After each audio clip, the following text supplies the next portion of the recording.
The last train out of Dust Creek left at 7:42 in the evening. Celine Mercer knew this because she had watched it go. She stood on the platform with her suitcase pressed against her leg and her coat pulled tight across her chest, watching the rear lantern of the departing train shrink into the black desert horizon until it disappeared entirely.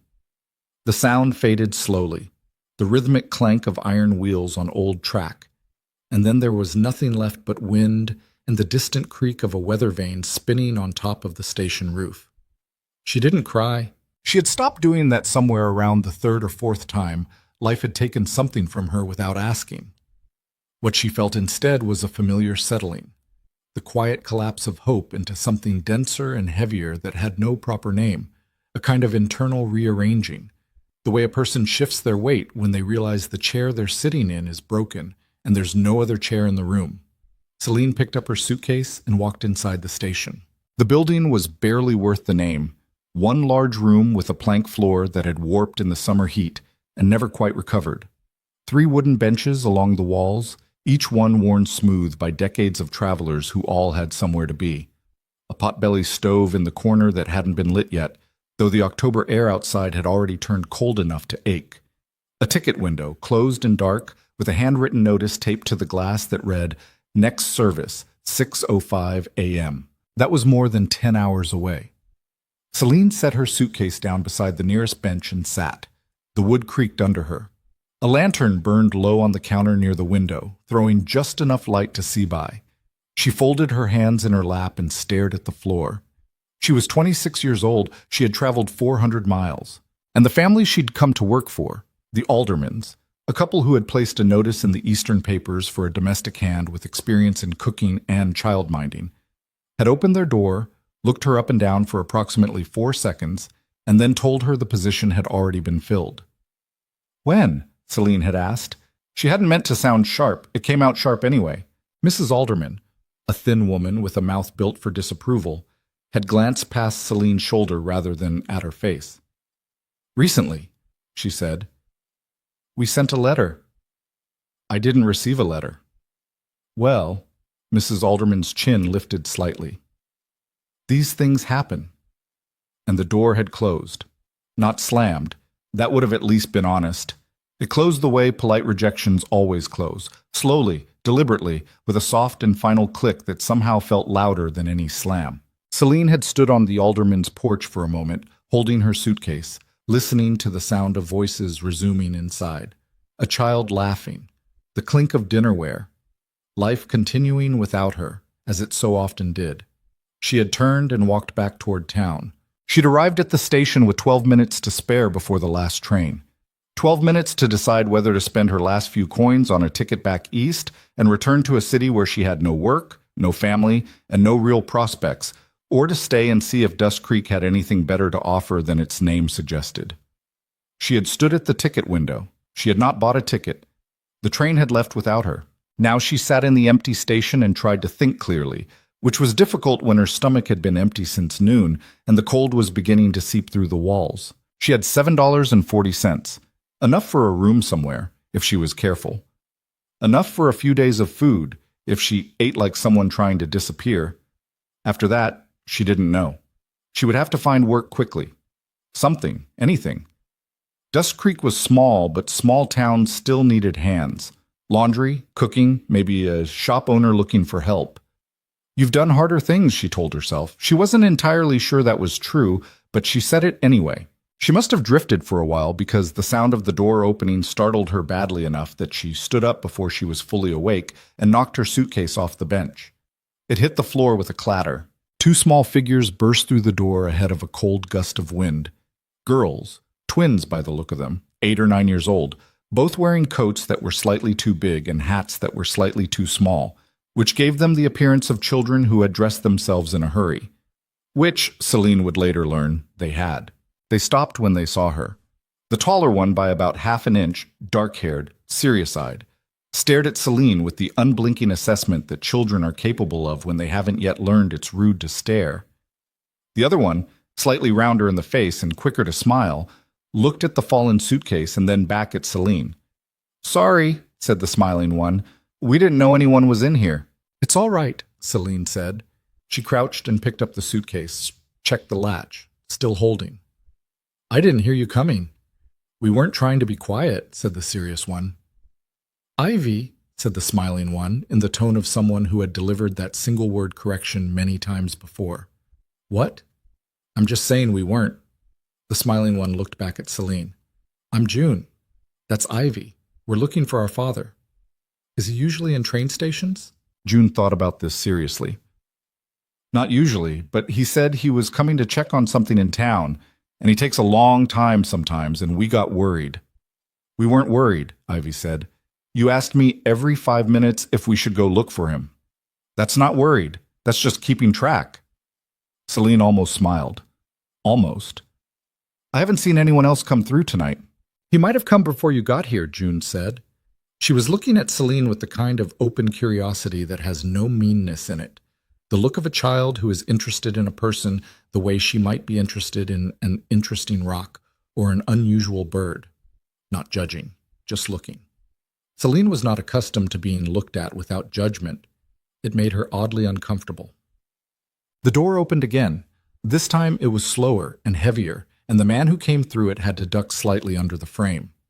He straightened up inside the station and pushed the door shut behind him against the wind, and then he looked at his daughters, and then, with a pause that was not exactly long but was not exactly short either, at Celine. He was somewhere in his early 30s. Tall, not just tall the way people sometimes say someone is tall, but actually tall, with the kind of frame that came from years of physical work rather than intention.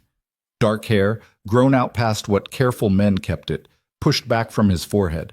A jaw that needed a razor and hadn't gotten one recently. His coat was good quality and old, and the boots were the kind that had been resoled at least once. He did not look like a man who spent much time thinking about how he appeared. He looked like a man who spent most of his time thinking about other things. "Girls," he said. His voice was low and carried well, the kind of voice that didn't need volume. "I told you to wait at the general store."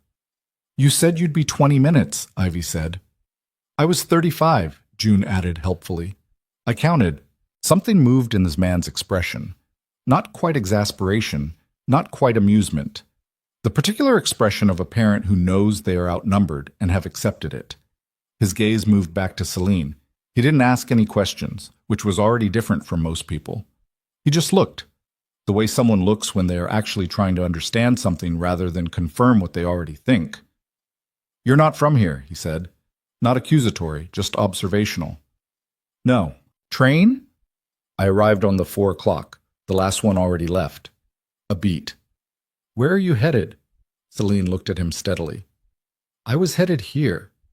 He didn't react to that the way people usually reacted, with the slight pullback, the quick reassessment. He just nodded once, like she'd said something practical. "The Aldermans," he said. Not a question. Celine's chin lifted slightly. "You know them." "I know everyone. Small town." He reached up and rubbed the back of his neck. "I also know they filled that position 3 weeks ago when Margaret Hale's daughter came back from Abilene. Someone should have written." "They claim they did." His expression said what he thought of that without him having to say it out loud. "Caleb Thorne," he said, and extended his hand. She shook it. His grip was firm, but not the kind of firm that's trying to prove something. "Celine Mercer." "Miss Mercer." He glanced at the suitcase, then at the closed ticket window, then back at her. "You have somewhere to stay tonight?" "I'm working on it."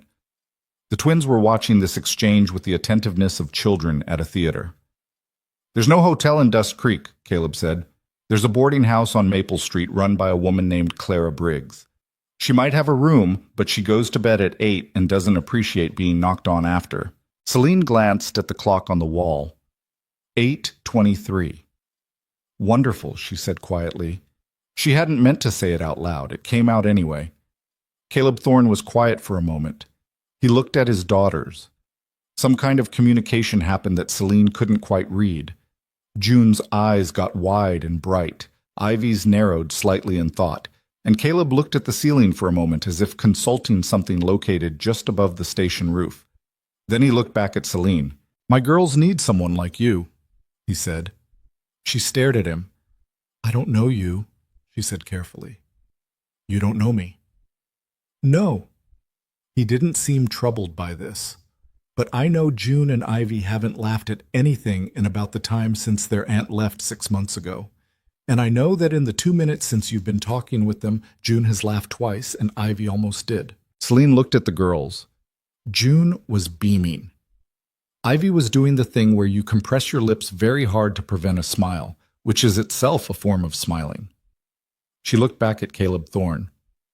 You're offering a stranger a job because your daughters almost smiled. I'm offering a stranger a warm place to sleep tonight and a conversation tomorrow morning about whether there's something more lasting we can work out. He held her gaze. That's all. Take it or leave it. It should have sounded reckless. Maybe it was reckless. But Celine had spent enough time around reckless men to know the difference between recklessness that was selfish and recklessness that was something else, something less comfortable to name. The kind that came from a person who was used to making decisions quickly because the alternative was things getting worse. She looked at her suitcase. She looked at the clock. She looked at June, who was attempting not to appear as though her entire future happiness depended on the answer to an unasked question and failing completely. One night, Celine said, the ride out to the ranch took 40 minutes by wagon through country that was flat for a while and then abruptly wasn't. Rolling hills cutting up from the plain, covered in dry grass that moved in the wind like something breathing. The sky out here was enormous. Even at night, with the moon only a quarter full, Celine could feel the size of it pressing down. She sat in the wagon bed with the girls on either side of her, which had been June's arrangement and which Ivy had agreed to with the particular dignity of someone who was agreeing for strategic reasons of her own. Caleb drove without talking, which Celine appreciated. People who felt the need to fill silence always exhausted her. Do you know how to braid hair? June asked. June, Ivy said. What? It's a real question. It's the third question you've asked her in 2 minutes. So she just met us. June considered this, then looked at Celine. Is it too many questions? It's fine, Celine said. Yes, I know how to braid hair. June looked at Ivy with the satisfaction of someone who has made an excellent discovery and intends to remember it. Ivy looked out at the dark hills. Do you like horses? Ivy asked, without looking back. I grew up with them.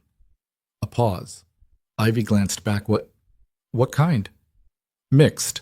My uncle had a small breeding operation. Nothing impressive. What happened to it? He died. Ivy was quiet. I'm sorry. It was a while ago. Does it still hurt? June asked. She asked it the way children ask things that adults have learned to leave alone, with genuine curiosity and no protective armor around the question at all. Celine thought about lying, the way adults do. Then she thought about what the lie would accomplish. Sometimes, she said. June nodded slowly, as if this confirmed something she already suspected about how the world worked.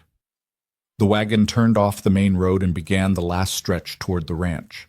Celine saw the house first, a long, low structure with light in 2 of the windows, wider than it was tall, built to last rather than impress.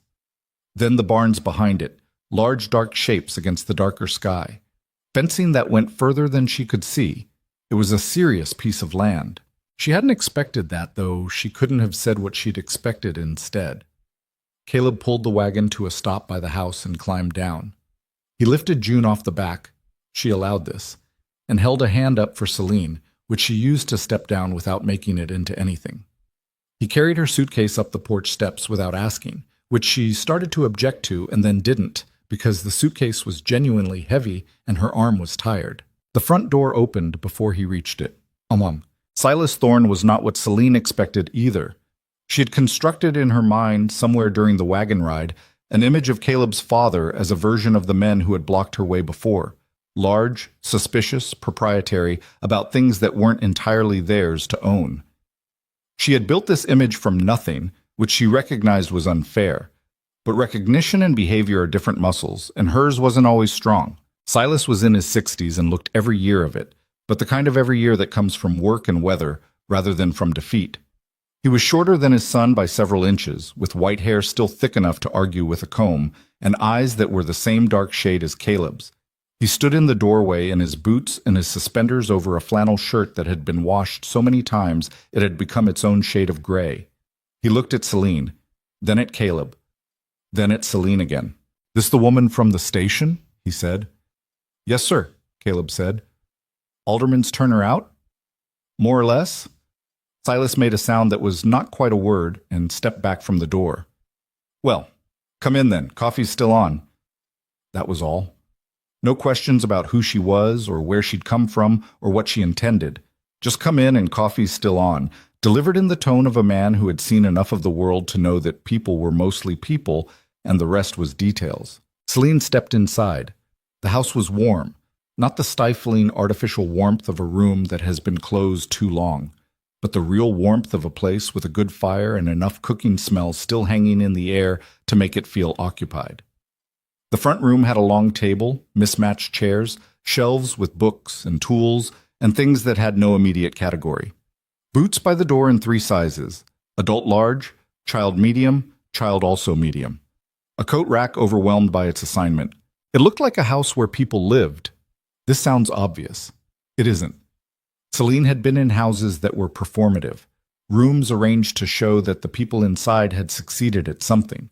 She had been in houses that were survival, bare and functional, every surface cleared because there was nothing to put on it. She had rarely been in a house that was simply inhabited, where things accumulated because life was generating things faster than any reasonable person could manage. She stood in the middle of the room and felt something happen in her chest that she couldn't immediately name. "Sit down," Silas said, disappearing toward the back. "Girls' beds." "But," June started, "now." No heat in it, just direction. June looked at Celine with the expression of someone being dragged from an interesting situation before it is fully developed. "Will you be here in the morning?" Caleb set the suitcase down. "That's up to Miss Mercer." "I'll be here in the morning," Celine said. June's face resolved into something like satisfaction. She grabbed Ivy's hand. Ivy allowed this. And they disappeared down the hallway, the sound of their feet against the floorboards loud and then fading.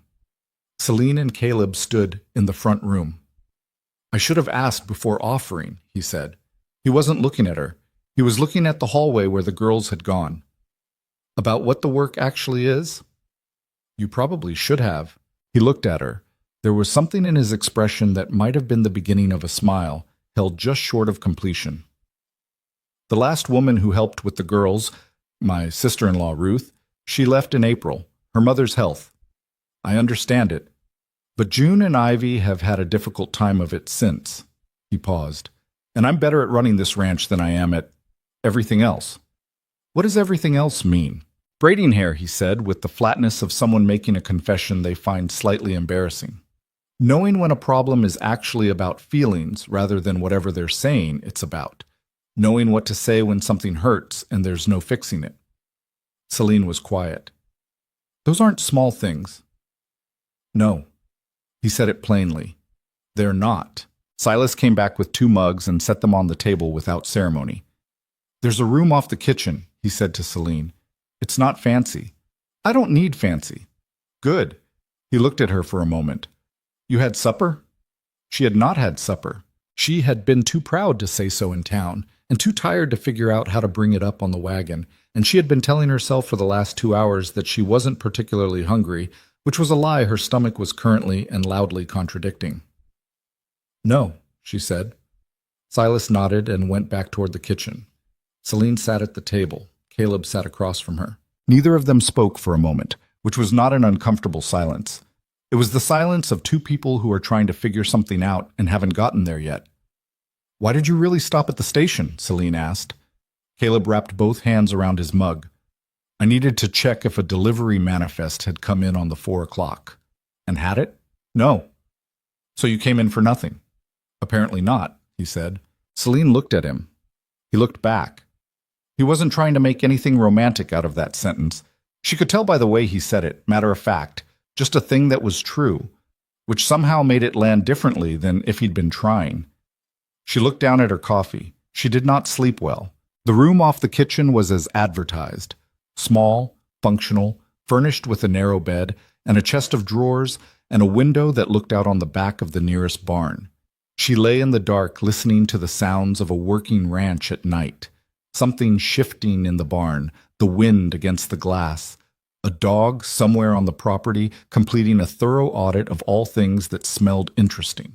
She wasn't afraid. She had slept in worse places with less certainty about the morning. But she couldn't stop her mind from processing.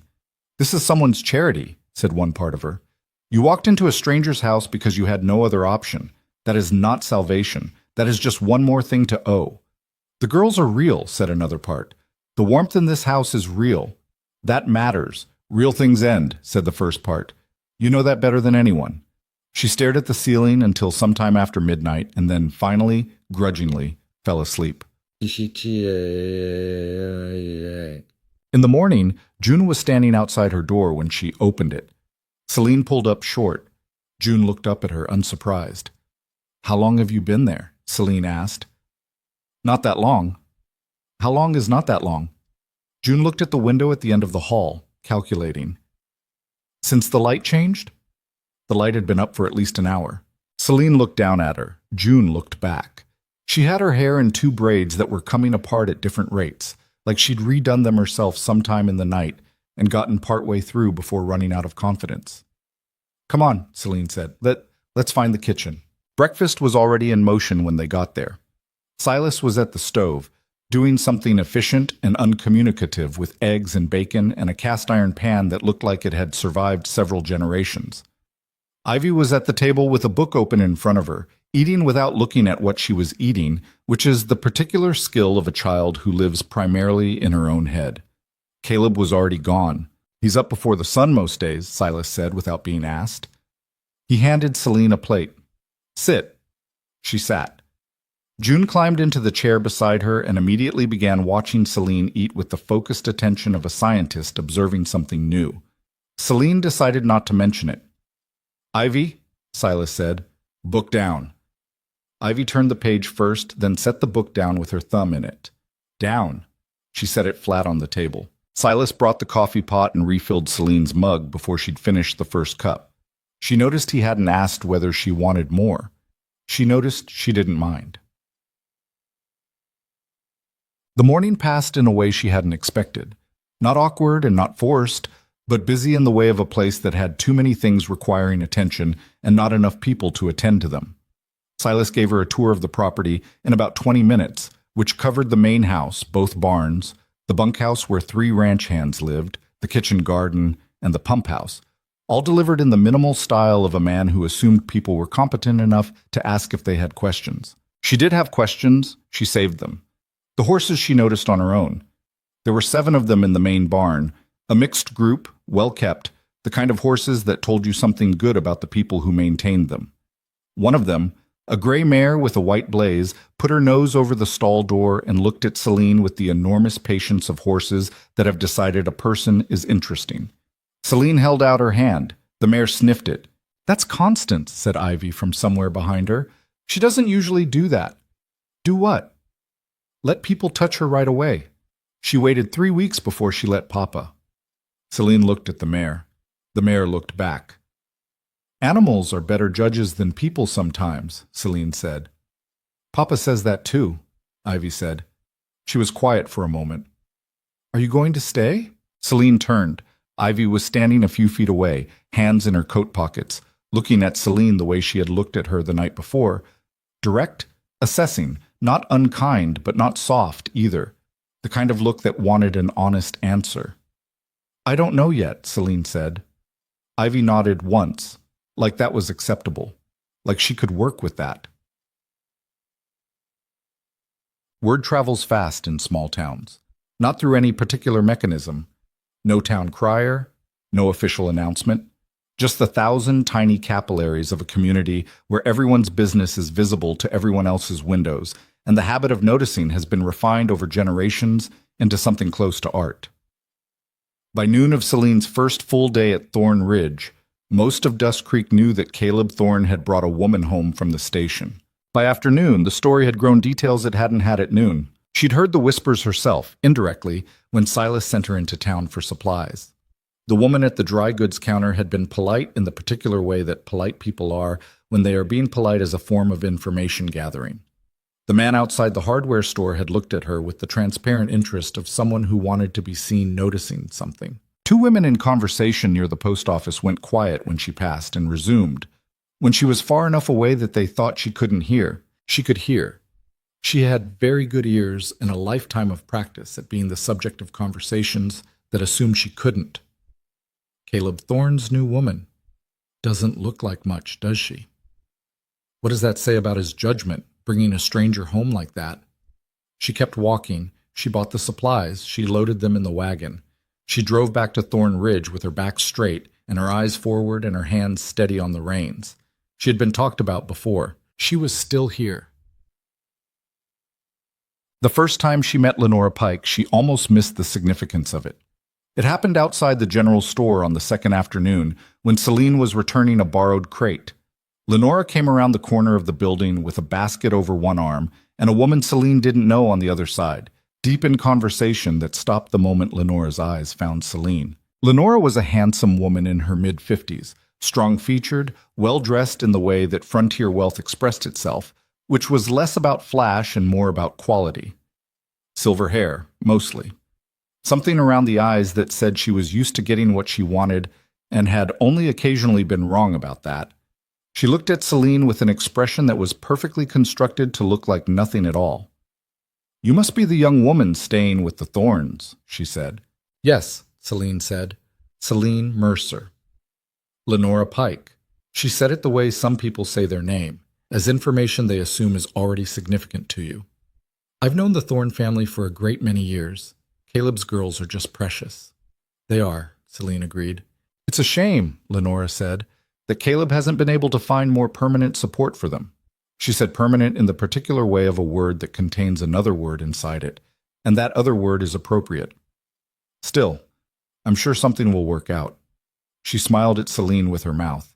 She did not smile with anything else. "I'm sure it will," Celine said. Lenora moved past her. The woman on her arm glanced back once. Celine stood with the crate and watched them go. She knew that kind of woman. She had met her in various forms in every place she'd ever lived. The woman who had decided how things should be arranged and resented evidence that her arrangements might be challenged. The woman whose kindness operated as a boundary marker, this far and no further, and know that I am watching. She picked up the crate. She went back to the ranch. She did not tell Caleb about it, because it was too small to be worth naming, and because she had handled things like Lenora Pike before without requiring someone else to handle them for her. She filed it in the part of her mind that kept track of geography, a spot on the map she knew now, a terrain feature to navigate around. The days that followed were not magical. She wanted to be precise about that later. When people asked how she ended up at Thorn Ridge, and eventually people would ask, she had a tendency to resist the simplified version, the one where things clicked into place and hearts opened up and the music swelled. The truth was plainer and more difficult, and in some ways more interesting. The first week was hard, not because anyone was cruel to her. They weren't. But because inhabiting a new space takes more out of a person than they expect, especially a person who has been moving for long enough that staying feels like a skill she never quite mastered. She woke up every morning and had to remind herself, just briefly, where she was. She navigated the rhythms of the house. When Silas wanted quiet, when the girls needed attention, when Caleb came in late and ate whatever was left without comment. She made mistakes. Overcooked the beans one night, took a wrong turn in the barn that spooked one of the younger horses, misread Ivy's silence as anger 3 times before she understood it was just the way Ivy thought. She apologized for the beans. She didn't apologize for the horse. It had been an honest mistake, and apologies for honest mistakes can become their own kind of self-punishment. She asked Ivy once, carefully, whether she preferred to be left alone when she was quiet, or whether she wanted company even if no one was talking. Ivy had stared at her for a long moment, and then said in a voice that was slightly less guarded than usual, "Company." After that, Celine simply existed near Ivy sometimes without making it into anything. Reading, mending, folding laundry. Ivy would be at the table with her book, and Celine would be in the chair by the window, and neither of them would say much. And sometimes Ivy would read something out loud. Just a sentence, just a line. And Celine would listen. June, on the other hand, was a different challenge entirely. June's particular form of attachment involved following Celine through most of the house and yard, on a near-constant basis, asking a rotating series of questions. Not the easy questions, not the comfortable ones, but the ones that live just slightly outside the perimeter of what adults usually have clean answers for. Why did your family have to move when you were little? Is it lonely, not having sisters? Did you ever want to be somewhere and then get there and it wasn't what you thought? Celine answered all of them, not always completely, but honestly, which she decided was worth more than completely. She was paid technically. Caleb had outlined something reasonable on the second morning: room, board, and a wage that was fair without being generous, laid out with the directness of a man who found money conversations less awkward than emotional ones. She accepted it. Having her own money was not a small thing. She had learned that early and kept learning it. What she hadn't expected was how the work itself would feel. She had worked all her life, cleaning, cooking, minding other people's children, all the forms of labor that are designated necessary and then systematically not thought about.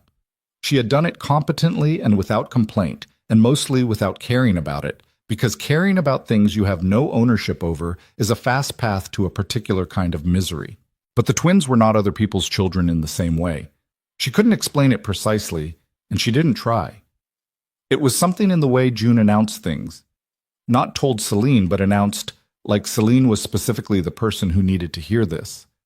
Something in the way Ivy, 3 weeks in, asked Celine if she would read to her before bed instead of waiting for Silas to do it. She read. Ivy fell asleep after 20 minutes. Celine sat for a while after, in the dim room with the book in her lap, listening to the ranch outside.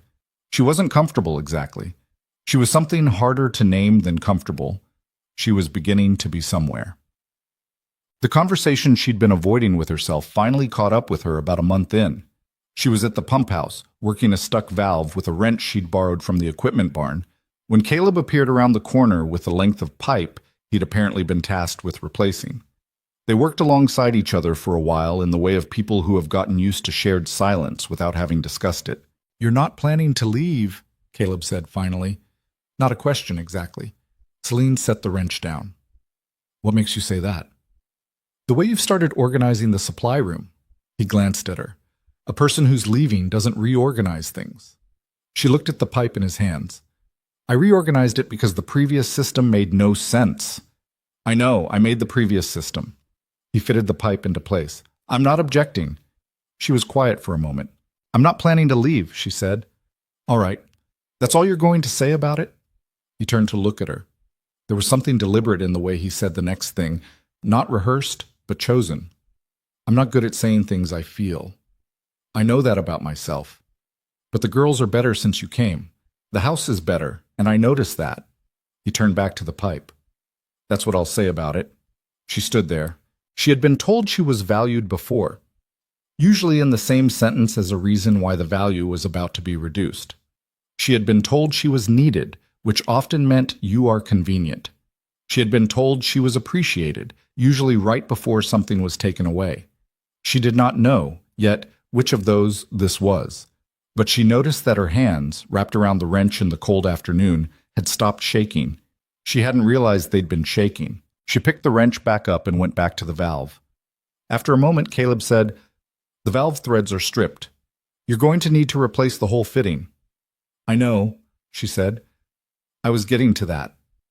Somewhere across the yard, June's voice rose in the direction of the barn, announcing something to Ivy at considerable volume. The wind came over the hills and moved through the dry grass. Celine Mercer, who had arrived in Dust Creek with a worn suitcase and $7.40, kept working. She did not think, right then, about how long it would last. She did not run the calculations she usually ran. The escape routes, the contingencies, the practiced indifference she kept like a spare coat in case she needed it. She just worked. And the ranch moved around her, as if it had always expected her to be there. The supply room stayed organized. That was the thing Celine noticed first about her own settling in. Not the large moments, not any single conversation, but the small evidence of a person beginning to treat a place as if it matters. The canned goods in rows, labels facing out. The flour and salt and sugar in sealed tins instead of their original paper sacks. Because paper sacks in a drafty kitchen were an invitation to moisture and mice. The tools hung on the wall by the back door in the order most likely to be needed. Work gloves on the peg closest to the exit, then the heavier barn tools, then the things used only occasionally. Nobody asked her to do any of this. Nobody commented when she did. Caleb noticed, the way he'd told her he noticed things, quietly, without making it into a production. One morning she came down to find he'd added a second peg to the row by the door, spaced exactly right for the long-handled implements she'd run out of space for. He'd done it sometime before dawn, before anyone else was up. No note, no mention of it at breakfast. She looked at the new peg for a moment. She hung the pitchfork on it. The days kept moving the way days do in places where the work doesn't stop for weather or mood, or the complications of people trying to figure each other out.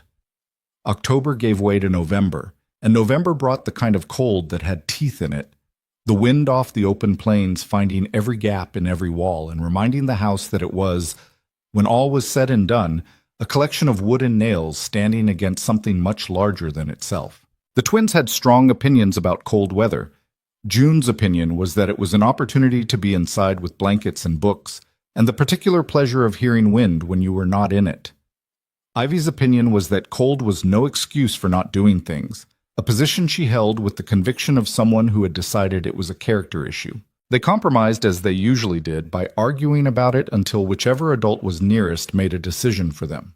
On most days that adult had become Celine, which she had not planned on and which had happened so gradually, she wasn't entirely sure when it had started. "She said I don't have to go check on the horses if it's too cold," June reported one morning at breakfast, pointing at Celine. "I said you don't have to," Celine said. "I said Ivy didn't need company if she wanted to go alone. That's not the same thing. Ivy always wants to go alone." "That's not true," Ivy said, without looking up from her oatmeal. "Name one time you wanted company in the barn." "Last Tuesday." June frowned. "You didn't say anything." "I'm saying it now." There was a pause. Celine watched June process this. The moment when a person realizes they've been wrong about something and has to decide what to do with that. June was 8 years old and better at this moment than most adults Celine had encountered. "Okay," June said finally. "I'll come today." Ivy looked up. Something shifted in her face. Not a full smile, but adjacent to one. "I know." Silas poured himself more coffee and made no comment on any of this, which was his way of indicating that things were running as they should. Celine ate her oatmeal. She realized, not waiting for something bad to happen this morning. That was new. Or rather, it was new enough that she noticed it. She put the thought away before it could become anything she'd have to examine. The morning moved on. It was the kind of normalcy that looks, from the outside, like nothing much is happening, and from the inside it feels, if you're the kind of person who spent a long time without it, like something extremely fragile that you're trying very hard not to breathe on too forcefully. What Celine didn't know on that particular November morning was that Dust Creek had already made up its mind about her. The town hadn't announced this. It never did. Small towns form opinions the way weather systems form, gradually and then all at once, the accumulation of 100 small observations coalescing into a single pressure front that has its own momentum independent of the facts on the ground. And the person at the center of that pressure front, the one who had been tracking Celine Mercer with the patient attention of a woman who planned several moves ahead, had already decided that the time for simply watching was coming to an end. Lenora Pike had been widowed 11 years ago, when Thomas Pike had the good grace to leave her the largest landholding on the eastern side of Dust Creek and then die quietly without making further complications. She had run the property herself since, with a combination of competence and iron social will that most people in town respected and several of them feared. Her daughter, Adelaide, was 23, pretty, educated at a school in Austin, and in Lenora's long-term vision, the future Mrs. Caleb Thorne. The Thorneland and the Pikeland together would be the kind of combined property that could negotiate with anyone, weather any drought, outlast any bad season. It was a practical plan. It was also, in Lenora's estimation, the only sensible arrangement, which was a category she applied broadly to anything she had decided she wanted. Adelaide herself had feelings about this plan. She had expressed these feelings to her mother on more than one occasion. Lenora had listened to every word and continued planning. The problem was that Caleb Thorne had never expressed any particular interest in Adelaide Pike, and Lenora had been managing this obstacle for 2 years through patience and strategic proximity. arranging that Adelaide happened to be in the same rooms, at the same dinners, on the same stretch of road, at the same times as Caleb, while Lenora smiled and observed and said nothing that could be construed as pressure. Then Celine Mercer had arrived at the Dust Creek station on a Tuesday night with a worn suitcase and somewhere in the neighborhood of nothing, and Caleb had brought her home. And Lenora Pike's patience, which was considerable, had encountered its limit. The rumors she'd started were not lies, precisely. Lenora was too smart for outright lies. They required maintenance and had a tendency to collapse under their own weight. What she spread instead were suggestions, questions, the kind of conversational seeds that grow on their own once planted in the right soil. Has anyone looked into where she actually came from? I'm not saying anything, I'm just wondering. It does seem sudden, doesn't it, the way she's made herself at home out there. I heard she had to leave her last position. I'm sure it's nothing. I just think Caleb deserves to know what he's brought into that house with his daughters. She planted these things the way an experienced gardener plants. In the right season, in the right soil, spaced appropriately so they'd have room to spread.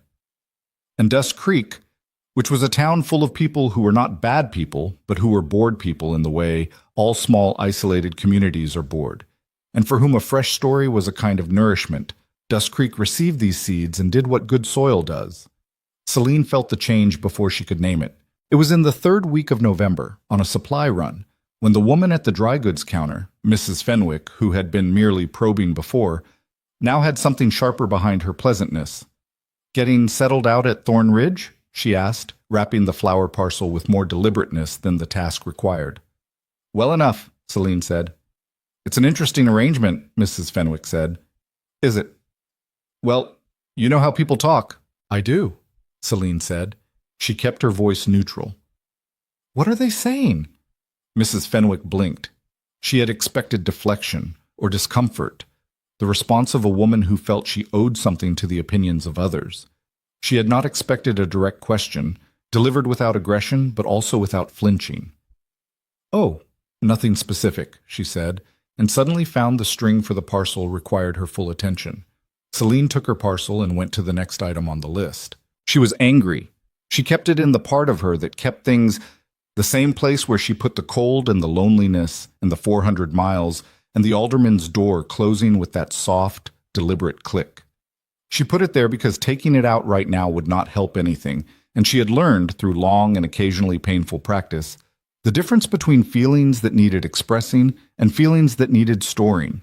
What she could not do was decide how much of this to tell Caleb. She had been at Thorn Ridge for 7 weeks. She had a sense of him by now. Not complete. You don't get complete in 7 weeks, but enough. She knew he was direct in the way of people who find indirectness exhausting rather than comfortable. She knew he had a temper that ran slow and ran deep, the opposite of the men who flare and cool quickly. His kind of anger built like a weather system, and once it broke, it had consequences. She knew he cared about his daughters with a ferocity that had no performance in it at all. It was just a fact about him, like the shape of his hands or the way he walked slightly favoring his left leg on cold mornings. She also knew that telling him about the gossip would most likely cause him to do something visible about it. And something visible would confirm everything Lenora's suggestions implied. That Celine was a disruption, a complication, a thing that created problems in a life that already had enough of them. She decided not to tell him. This was, as decisions go, not wrong and not right.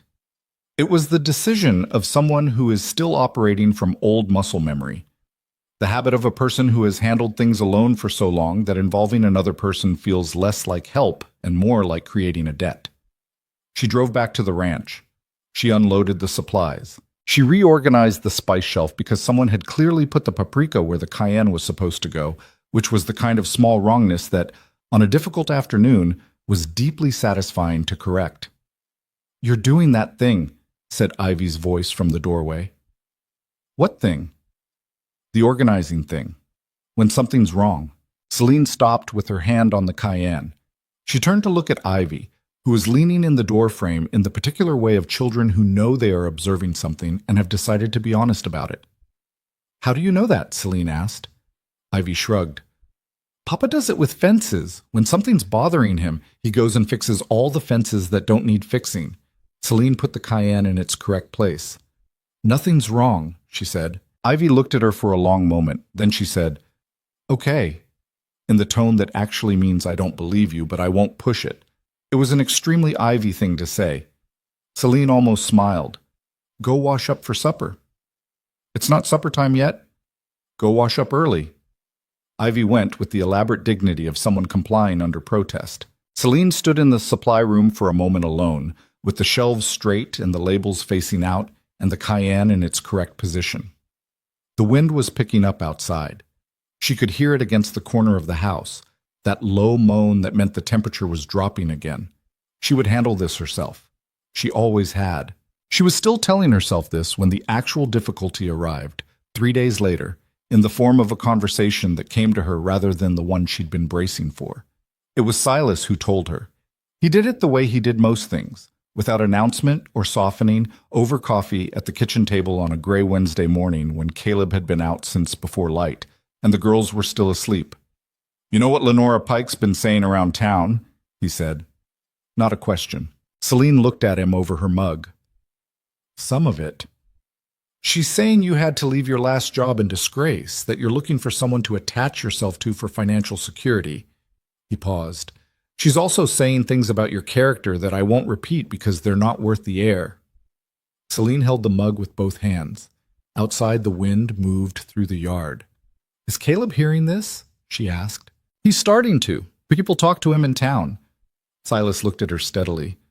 I'm telling you because you should know what's coming, and because I've been watching you for 7 weeks and I have my own opinion, which doesn't match Lenora's. Celine looked at the table.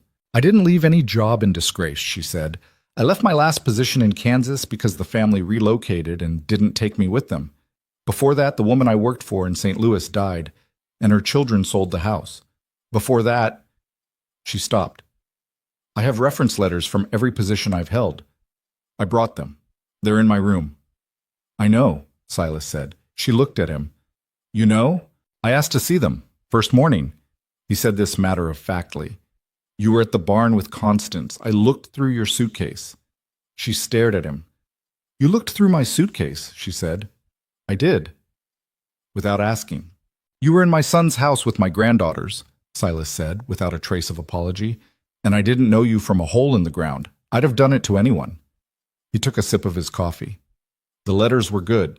The handwriting on one of them, the one from the St. Louis family, was the kind that shakes a little on the downstrokes. Grief does that. She wrote it right after she knew she was losing the woman who'd kept her house for 3 years. He set the mug down. I decided you were probably what you appeared to be. Celine was very quiet.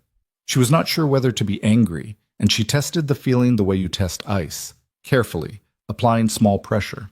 The privacy violation was real. The reasoning behind it was also real. People who had something to hide did not carry 7 years of reference letters they hadn't been asked for. People who were running from something did not bring the paper trail of what they were running from. Silas had looked, and then he had let her in.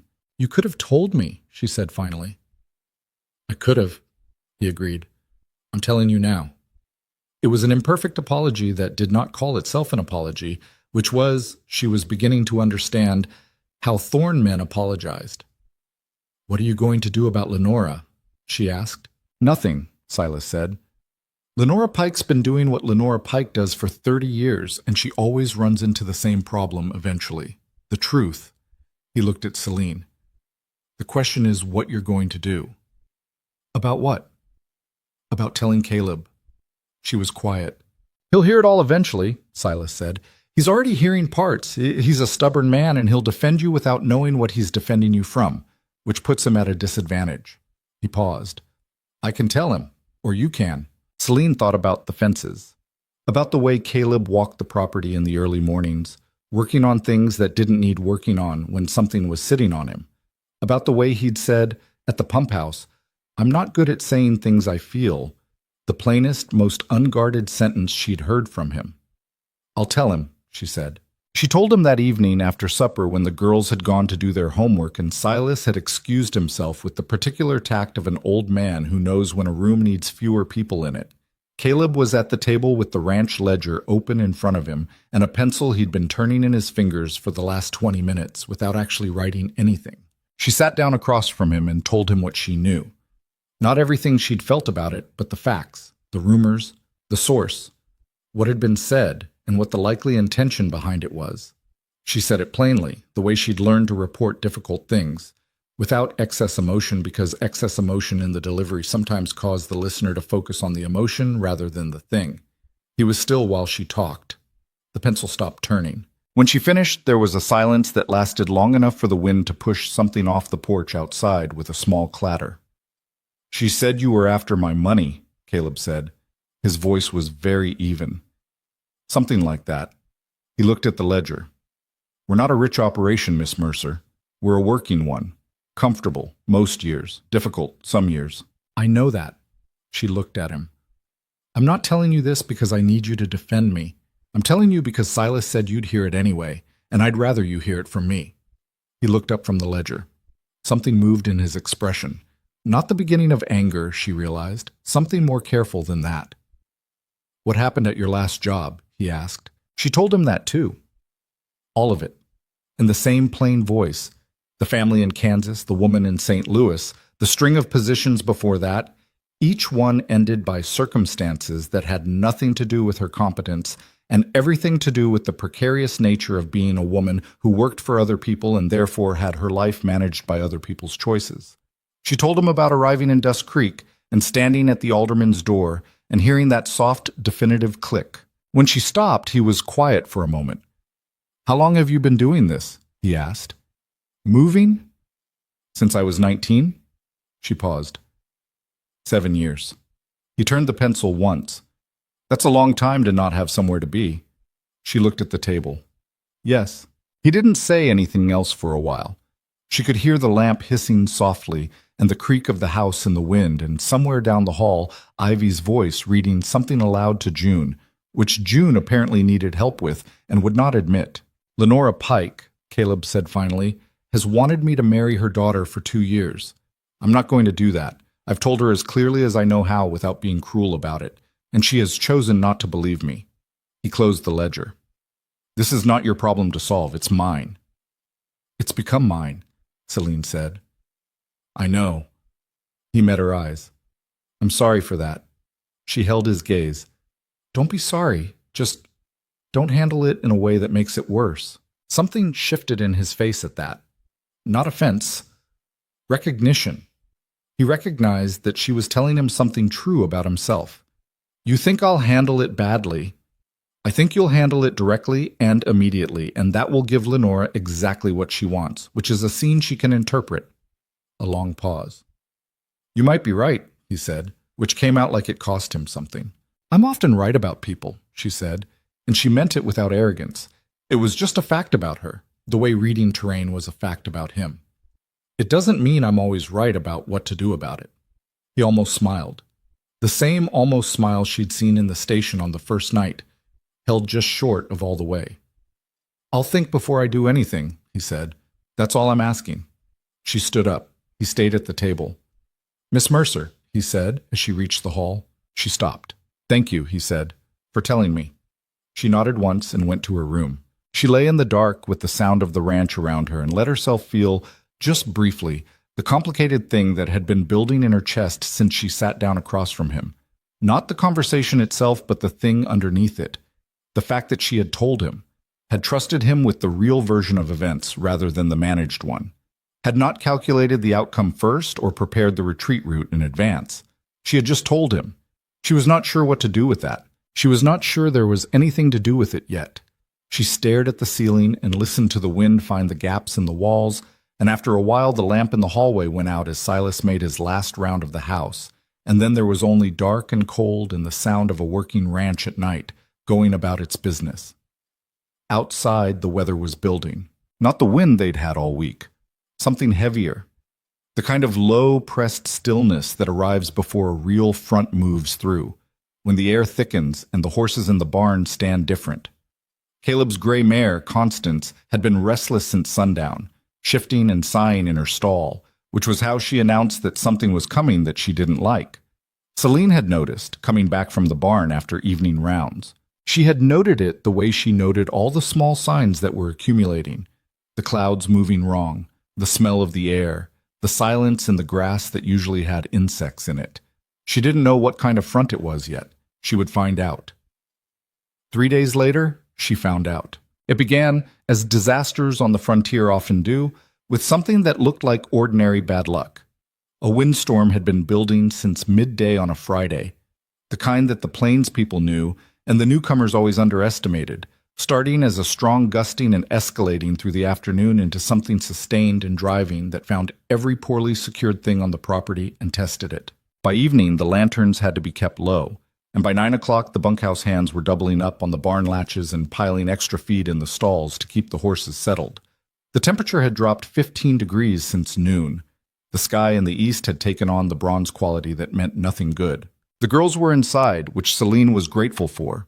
She had sent them in after supper with strict instructions not to open any exterior doors, which June had agreed to and Ivy had agreed to, with the additional clause of unless something actually needed her, which Celine had to accept as the best available negotiation outcome. Caleb and 2 of the hands were in the eastern barn, checking the roof structure on a section that had been questionable since the previous spring. Silas was in the house, ostensibly reading but actually sitting in the chair nearest the window where he could see the yard.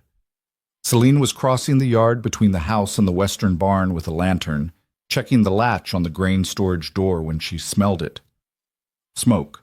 Not wood smoke, not the familiar smell of the kitchen stove or the bunkhouse hearth. Something hotter and less controlled, the particular smell of something burning that was not meant to be burning. She stopped. She turned, holding the lantern up against the wind. The eastern barn, the one where Caleb was, had a glow at the base of its south wall that had nothing to do with lantern light.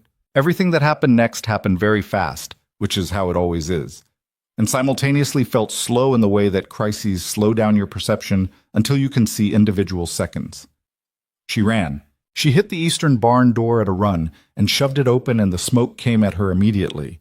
Not thick yet, but present, moving, the fire still low but finding purchase in the dry wood of the wall and the hay stacked too close to it. Caleb was already moving, pulling the nearest horse by its halter toward the door, shouting at the hands. One of the horses was screaming, that flat, wide-open sound that horses make in real fear, and the others were responding to it, throwing themselves against their stall doors. "Get them out!" Caleb shouted over the wind. She didn't need to be told. She went for the stall farthest from the door, the one with Constance in it, which was the one farthest from the fire, but also the one where the horse was most likely to be difficult. Constance was already up against the back wall, whites showing around her eyes, head high and rigid. "Hey," Celine said. She kept her voice at the same register she used with Ivy. Not loud, not soft, just consistent. "Hey, I've got you." Constance moved sideways away from her. "I know," Celine said. "I know, but we have to go." She got a hand on the halter on the third attempt and held on when the mare threw her head. The smoke was getting thicker. She could hear Caleb behind her, and the hands and the sounds of horses being pushed through the door into the windy dark outside. She kept talking. Not words exactly, just sound, rhythm, the ongoing assertion of a human presence that was not a threat. Constance came. She was not easy about it. She planted and wheeled and made Celine work for every step toward the door.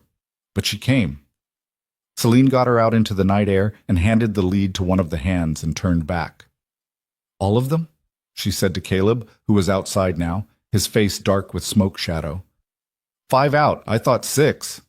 He was already counting. June's horse, the smallest horse, a bay pony of no particular beauty named Pocket, who June loved with a devotion Celine had come to recognize as the same quality of love June applied to everything she cared about, complete and without reservation. Celine went back in. The fire had moved faster in the 30 seconds she'd been outside. It was in the south wall proper now, climbing, and the heat had changed from background to presence. She felt it on the side of her face, on the backs of her hands. The smoke stung her eyes. Pocket's stall was in the back corner, the farthest from the door, the closest to the wall that was burning. She heard Caleb behind her. "I'll get it. I'm already in," she said, and kept moving. The bay pony was down. She wasn't hurt. The position was wrong for a fall, more like a crouch, a horse that had pressed itself as small as possible against the back wall of its stall, the way a child hides under a bed. Pocket's whole body was vibrating. "Come on," Celine said. Up. The pony didn't move. She got in the stall, which was an extremely small space with a very frightened animal and a wall that was beginning to blister on the far side, and she crouched down to the pony's level. The smoke was bad down here too, different, heavier. She pulled her collar up over her nose. She put her hand flat on the pony's neck and left it there. Pocket, she said. Just the name. Then again, just the name. Then again, and this time she felt the pony's breathing change under her palm. Still fast, still panicked, but the vibrating had changed character, become responsive rather than pure shutdown. Up, Celine said. With me. The pony came up. She got the lead clipped and got them moving, and the next 40 feet to the door were the longest 40 feet she had walked in her life, because the smoke was dense enough now that she was navigating by the sound of the wind outside and the faint rectangle of slightly less dark that was the open door, and because the heat from the wall to her left was no longer just uncomfortable, it was urgent. She came through the door into the cold and wind and immediately bent double, coughing. Caleb was there. He took the pony's lead from her hand, and then he had his hand on her shoulder, not gripping, just there. And she coughed until her eyes watered and straightened up to find him looking at her with an expression she couldn't fully read in the dark and the smoke haze. You didn't have to go back in, he said. She looked at the pony. Pocket had found June's scent in the crowd of the yard and was attempting to move toward the house, which the hand holding the lead was preventing with effort. Yes, I did, Celine said. She heard June's voice from the porch. She'd come outside despite instructions, high and sharp with relief. Pocket, and Caleb's hand was still on Celine's shoulder, which she noticed without making anything of it, because there were other things to notice right now, the fire most importantly, and the hands working the water line, and Silas directing 2 men to the secondary water source, and the wind that was still wrong in the way it had been all day. The barn burned. They saved most of it. The fire had started low and been caught early, which was the only grace. The south wall was gone, and the attached lean-to structure, and a portion of the roof. The horses were safe. The tools and equipment were mostly lost. Caleb stood at the edge of the yard and looked at it for a long time. He didn't say anything. His jaw was tight in a way she recognized now as the beginning of something building, and she stood beside him because she didn't know what else to do, and walking away seemed wrong. It started at the base of that wall, he said finally. His voice was careful in the way of someone keeping something contained. There's nothing stored there. Nothing that would catch. Celine looked at the burned section of wall. She had noticed the same thing on her way in. The stacks of equipment were on the north side, the hay on the far wall. The south wall had been clear. Wind could have carried something, she said. Maybe. He said it like he didn't believe it. She didn't believe it either. In the morning, when the light was gray and flat, and the wind had finally exhausted itself, Caleb walked the perimeter of the burned section alone for an hour. She watched from a distance without making it obvious she was watching. When he came back inside, his face had closed over into something she hadn't seen before. A kind of deliberate calm that was not calm at all. There's oil residue in the soil, he said, about 8 feet north of where the fire started. Someone carried it there, and I want to know who. He said it to Silas and Celine together, at the kitchen table with the girls still asleep. The kitchen was quiet except for the coffee and the ticking of the clock on the shelf. Silas set his mug down carefully. You're sure? I'm sure. Silas looked at the table for a moment. Then he looked at Celine. She looked back. In the silence between them passed a thing that neither of them said aloud, because Caleb was already thinking it, and it didn't need to be said yet. The name of the woman who had been building pressure for months, whose arrangements had been complicated by the presence of one Celine Mercer, whose patience had been formidable, and whose limit, as Silas had suggested, was the truth.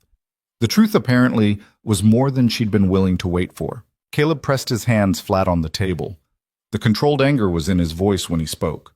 Not loud, precisely the opposite of loud. My daughters were in this house when that fire started. Pocket was in that barn. He didn't finish the sentence. He didn't have to. The oil residue sat in the soil like a confession nobody had made yet. Caleb spent 2 days not doing what every instinct told him to do, which was go directly to Lenora Pike's property and say the thing that was sitting in his chest like a coal. Celine had asked him to think before he acted, and he was thinking, visibly, the way men think when they're holding something in that wants badly to be let out.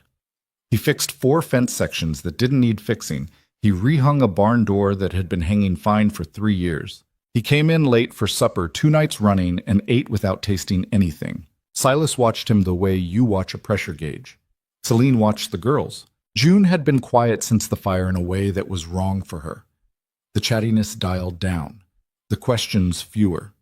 She kept finding reasons to be in the barn where Pocket was stabled with the other horses in the temporary arrangement Caleb had rigged against the west wall.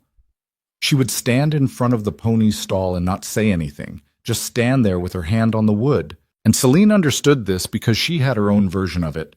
The need to physically confirm that a thing still exists after you've nearly lost it. Ivy, on the other hand, had gone the opposite direction.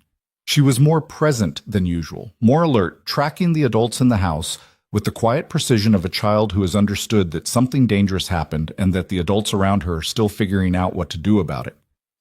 She didn't ask about the fire directly. She asked around it, the way you probe the edges of something hot without touching the center. "Who would do that?" she said one afternoon, sitting across from Celine at the kitchen table while Celine worked through a basket of mending. Celine looked up. "Do what?" Ivy looked at her steadily. "Start a fire on purpose." Celine held her gaze. "What makes you think it was on purpose?" "Papa doesn't fix fences when things happen by accident," Ivy said. "He only does that when he's angry about something someone did." This was, Celine reflected, a completely accurate analysis, delivered by a 9-year-old who had apparently been paying closer attention than any of the adults had accounted for. She set the mending down. "Some people," she said carefully, "make bad choices when they feel like they're losing something they thought they were supposed to have." Ivy considered this. "Is it because of you?" Celine didn't look away. "Partly." "Are you going to leave because of it?" The question landed with the directness that Ivy applied to everything.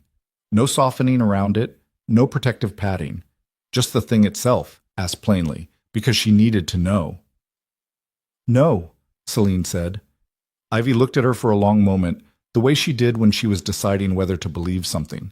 Then she picked up her book from the table and opened it to her page, which was as close as she got most days to saying, "Okay, good." The 3rd morning after the fire, Caleb came to breakfast and ate the whole meal and put his plate in the basin and then turned around and said, to no one in particular, "I'm going to see Walt Greer." Walt Greer was the closest thing Dust Creek had to a lawman. Not a sheriff exactly, more of a man the town had collectively decided was trustworthy enough to handle things that needed handling. He was in his 50s, deliberate in his manner, and had a quality Celine had observed on her supply runs of listening fully before he said anything, which was rarer than it should be. Silas looked at Caleb over his coffee. "Just to tell him what you found." "Just to tell him what I found," Caleb said. He looked at Celine. "You were right about the scene. I didn't touch the oil line. Greer needs to see it first." She nodded. "Take Silas." Caleb frowned. "I don't need—" "Not for protection," she said. "Silas knows Greer better than you do. He knows how to present a thing without it looking like a vendetta." A pause. Caleb looked at his father. Silas set his mug down. "She's not wrong." They left after breakfast. Celine stayed at the ranch with the girls in the slow, difficult work of a morning that felt like waiting, which she had never been good at. She kept herself busy. There was always enough to keep a person busy at Thorn Ridge, which she had come to appreciate for this exact reason. A property demanded attention, and attention was a thing she could direct. She was in the kitchen garden when June found her. June came around the corner of the house at a half-run with her coat unbuttoned, which meant she'd left the house quickly, and Ivy had either not noticed or not successfully argued about the coat. She stopped when she reached Celine, slightly breathless, and looked at her with the particular expression she wore when she had decided to say something she'd been holding back. "I heard what Ivy asked you," June said, "yesterday, in the kitchen." Celine kept working the row she was on. And I want to ask you something different." Celine looked up. "Go ahead." June wrapped her arms around herself against the cold, coat still open. "Do you want to stay?" It was a different question from Ivy's. Ivy had asked, "Are you going to leave?" Which was really a question about external forces, about whether the pressure from outside was going to dislodge her. June was asking something interior, something about Celine's own wanting, which was a thing people asked her about less often than they should. Celine sat back on her heels. The garden soil was cold, and the sky was the flat white of a November morning that hadn't decided yet whether it was going to do anything. "Yes," she said. "I want to stay." June looked at her for a moment. Her face went through something complicated. Relief, and something underneath the relief that was more serious. "Even if it's hard?" "Things I've wanted have generally been hard," Celine said. "That's not new information." June nodded slowly, the way she did when something matched a theory she'd already been developing. Then she climbed up onto the low stone border of the garden bed and sat there with her feet dangling, apparently intending to keep Celine company for the rest of the morning, which she did, filling the silence with a rotating inventory of observations about clouds, horses, the structural properties of different types of fencing, and the ongoing narrative injustice of Ivy being allowed to stay up 15 minutes later than her. Celine worked and listened, and the morning was ordinary and cold, and nothing catastrophic happened in it, which was its own kind of relief. Walt Greer came to Thorn Ridge the following afternoon. He came alone, which Celine took as a sign he was treating it seriously rather than as a social matter. He walked the burned section of the east barn with Caleb for 40 minutes, crouching where the oil residue was, examining the point of origin of the fire, asking short questions and listening to the answers. He had the manner of someone who has seen enough things to know that the story a scene tells is usually more reliable than the story a person tells. Celine brought coffee out to the yard. Greer took a cup and looked at her with the mild, assessing quality she'd noticed in town. "You were here the night it happened," he said. "Yes." "When did you first smell smoke?" She told him. He listened. He asked 2 follow-up questions, both specific, both about geography and timing rather than about her. When she answered, he nodded and made a note on the small pad he carried. "Miss Mercer," he said, "did anyone express concern to you directly in the weeks before this happened? Any threats, stated or implied?" She thought about the conversation outside the general store, the particular construction of Lenora Pike's smile. "Nothing direct," she said. "Implications." "From Lenora Pike." Greer's expression did not change. He wrote something on his pad. "Anyone else?" "Not to me personally. I've heard the gossip. I don't know the source of all of it." He nodded. He closed the pad. He looked at the burned wall for a moment with the look of a man filing something in a mental location he'd be able to retrieve later. "Thank you," he said. He spoke to Caleb for another few minutes near the gate, too low for Celine to hear from where she stood. Then he mounted his horse and rode back toward town at a steady pace, not hurrying. Caleb came back to where she was standing. "He'll look into it," he said. "What does that mean exactly?" "With Walt Greer, it means what it says." He looked at the burned wall. "He doesn't make promises he can't keep, and he doesn't announce things before they're ready. He'll find what there is to find." "And if he finds it?" "Then Lenora Pike will have a problem that's larger than a social one." He turned away from the wall. "Come on. The girls are starting to argue about something, and I can hear it from here." She couldn't hear anything. She looked at him. "Ivy's voice does a specific thing when she's losing an argument," he said. "Gets very precise. Like she's reading from a document." Celine listened. After a moment, from inside the house, she could just barely make out Ivy's voice reaching a particular register. Clipped, exact, each word placed with the care of someone who is making absolutely sure they cannot be misquoted. She laughed. It surprised her. The sound of it, coming out complete without her planning it. Caleb looked at her. She got the sense it surprised him too, and that he was filing it in the same mental location as a number of other things. They walked back to the house. The week that followed was the strangest of Celine's time at Thorn Ridge, not because of anything dramatic, but because of the absence of drama, which turned out to have its own particular tension. Greer was moving quietly through town, asking questions in the understated way of a man who knows that visible investigation changes what people say, and invisible investigation finds out what they actually know. Word got back, in the small-town way, that he had spoken to the Pike Ranch hands, that he had been to the hardware merchant on the south end asking about lamp oil purchases, that Adelaide Pike had been seen leaving Greer's place in town with a face that suggested the visit had not been comfortable. Celine heard these reports through Silas, who had his own network of information that operated through decades of established trust and the particular social capital of an old man who had lived somewhere long enough to know where all the roots went. She was not idle during this time. The East Barn needed assessment for rebuilding, and Caleb had pulled in a carpenter from 3 towns over to look at the structure. Celine, who had spent enough years around working properties to have absorbed more practical knowledge than she'd ever formally learned, found herself in the middle of those conversations without entirely meaning to, pointing out where the original framing had been weak before the fire, suggesting a change in the orientation of the ventilation louvers that would make the interior better for the horses in summer heat. The carpenter, a broad, quiet man named Hessler, had looked at her over his measuring string with moderate surprise and then incorporated her suggestions without comment, which was the highest form of professional compliment she could think of. Caleb had watched this exchange from across the yard. He didn't say anything about it. That evening, after supper, he put a set of property maps on the table between them and said, "Tell me what you see." She looked at him. "The south pasture drainage," he said. "Silas thinks we've been losing ground to water pooling for 3 seasons, but he can't figure out where it's coming in from. I've had 3 sets of eyes on it. Tell me what you see."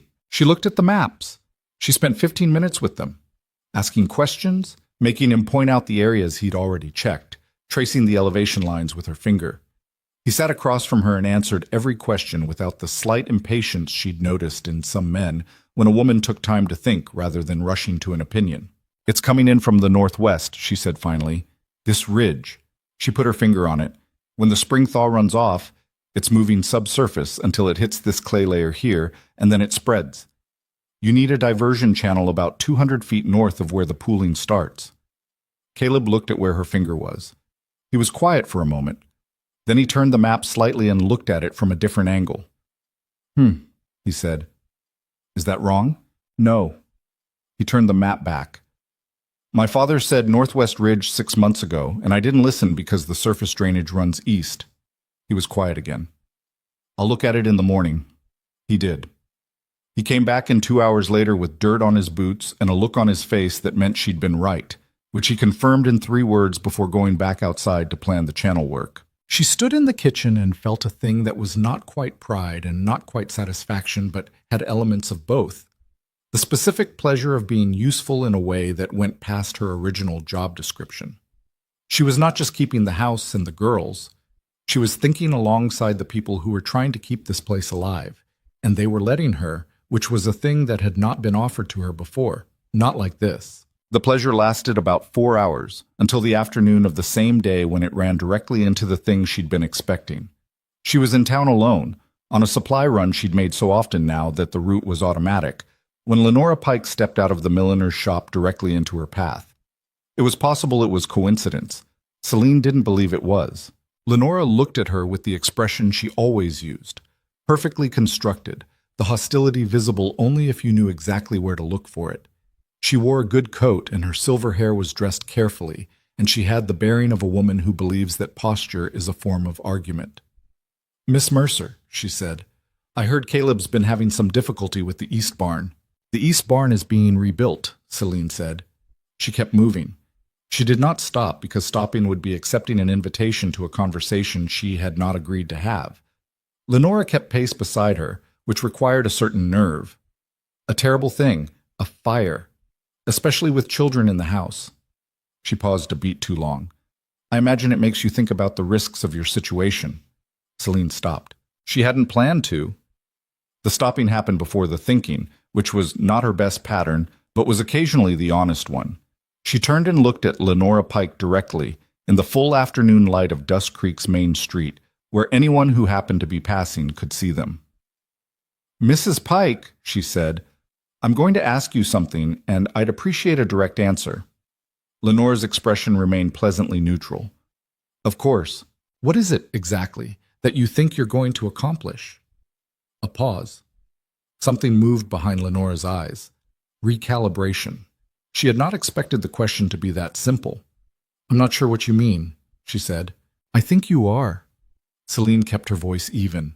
Not loud, not hard, just consistent. "You've been spreading stories about me since I arrived.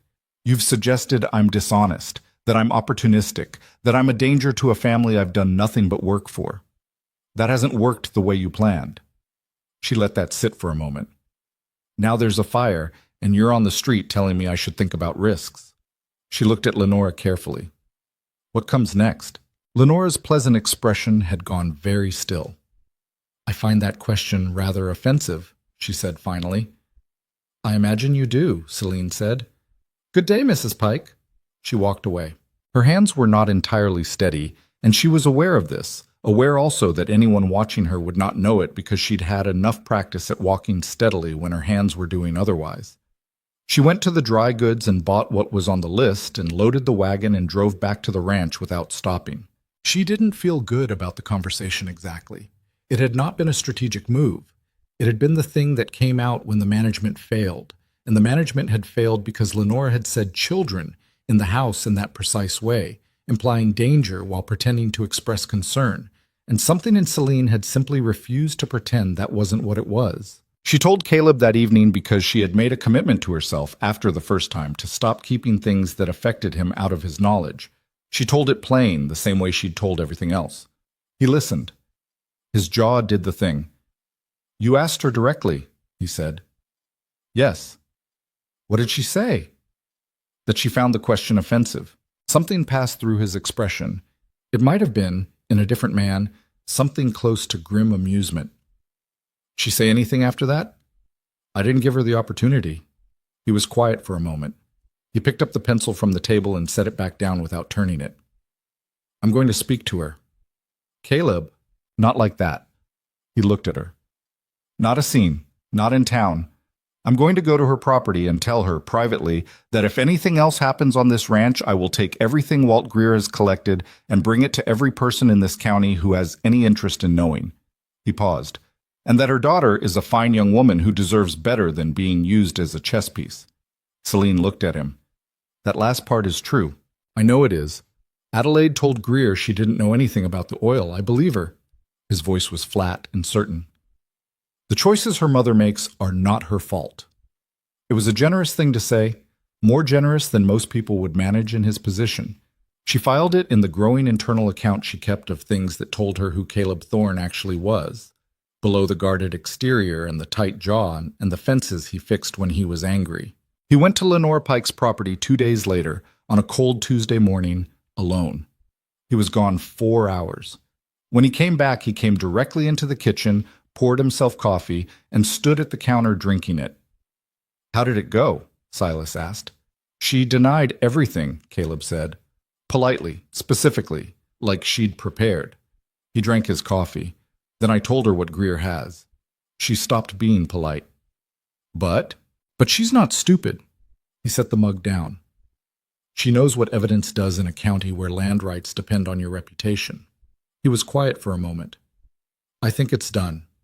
Celine was at the table with the account ledger she'd been helping Silas sort, and she looked up. You think or you know?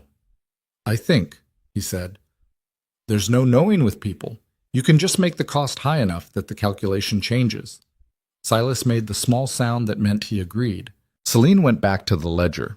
The numbers in front of her were the ordinary arithmetic of a working ranch. Feed costs, repair costs, the careful balance of income against expenditure that was Thornridge's actual daily reality. She had come to know this ledger the way she had come to know the supply room and the kitchen and the timing of the horses, as a language she was learning to read fluently. The days that followed were quieter. Greer made one more trip to the ranch with a written account of what he'd found, which he left with Caleb in a sealed envelope with the suggestion that it be kept somewhere safe. The gossip in town didn't stop. Small towns don't stop talking, not ever. But it changed character. The edge came out of it. People who had been cool to Celine at the dry goods or the post office began to be merely neutral, which in the social economy of Dust Creek was a significant upgrade. Mrs. Fenwick, at the dry goods counter, asked one Wednesday how the East Barn reconstruction was coming along, in the tone of someone making genuine conversation rather than gathering intelligence. Celine told her. Mrs. Fenwick said she was glad the horses were all right. It was a small exchange, about 2 minutes, and it meant almost nothing by the standards of the larger world. By the standards of Dust Creek, it was a recalibration. The barn went up slowly. November became December, and the cold settled in properly. the deep kind that didn't apologize for itself. The frame of the new east wall went up on a Thursday with all three ranch hands and the carpenter and Caleb working through short gray daylight hours, and Celine brought coffee and food out at noon without being asked, and nobody commented on this as unusual, which meant it wasn't unusual anymore. She stood at the edge of the build site with her coat pulled close and watched the frame rise against the winter sky and felt the thing in her chest that had been building for weeks without her permission. The dangerous, inconvenient, entirely unwelcome thing. She was attached, not to the property, not exactly, though the property was part of it, not to the work, though the work was part of it, to the specific weight of this place. The way June's voice sounded different when she was reading aloud versus when she was talking, and how Celine had come to be able to tell which was which from the other room. The way Ivy sometimes came and sat in Celine's doorway in the evening just to be near without making it into anything. The way Silas, at breakfast, always refilled her coffee before she finished the first cup, without asking, every morning without exception. And Caleb, the specific fact of him, which she was doing her inadequate best to not look at directly. He was at the top of the frame now, with the carpenter, working a joint that required 2 pairs of hands. She watched him work, efficient, focused, no wasted motion. He said something to Hessler, and Hessler laughed, which meant it was something dry, because Hessler was not a man who laughed easily. She looked away before he looked down. She was attached, and this was a problem because she was still operating somewhere in the basement of herself on the assumption that the attachment would eventually be corrected by the world, as it always had been. That some circumstance would shift, that a door would close, soft and deliberate, and she would be on the wrong side of it again. She didn't know how to stop waiting for that. What she did know was that she was still here, that she had been still here through the fire and the gossip and Lenora Pike on the street and 400 miles in a worn suitcase and $7.40. Still here, and the frame was going up, and the horses were in the western barn making their ordinary horse sounds. And inside the house, Ivy and June were doing their schoolwork at the kitchen table with what she could only describe as half-hearted dedication. She turned and went back inside. "Ivy," she said, coming through the door, "you've been on that same arithmetic page for 45 minutes. "The problems are bad," Ivy said. "The problems are the same as last week." "Last week was also bad." June looked up from her reader. "I finished mine." "You did them wrong," Ivy said. June looked at her paper. Her face did the thing it did when she suspected Ivy was right and was hoping very hard she wasn't. "How do you know?" "Because you did them in 12 minutes, and there are 15 problems." There was a short, charged silence. "Celine," June said, "is it possible to do 15 arithmetic problems correctly in 12 minutes?" Celine hung her coat. "Depends on the problems and the person." She pulled out the chair beside June and sat down. "Let me see them." June slid her paper over with the expression of someone bracing for a verdict. Celine looked through the problems. 11 of 15 were correct. 1 was a carrying error. 3 had the right method and the wrong final step, the kind of mistake that came from rushing rather than not knowing. "You got 11 right," Celine said. June sat up.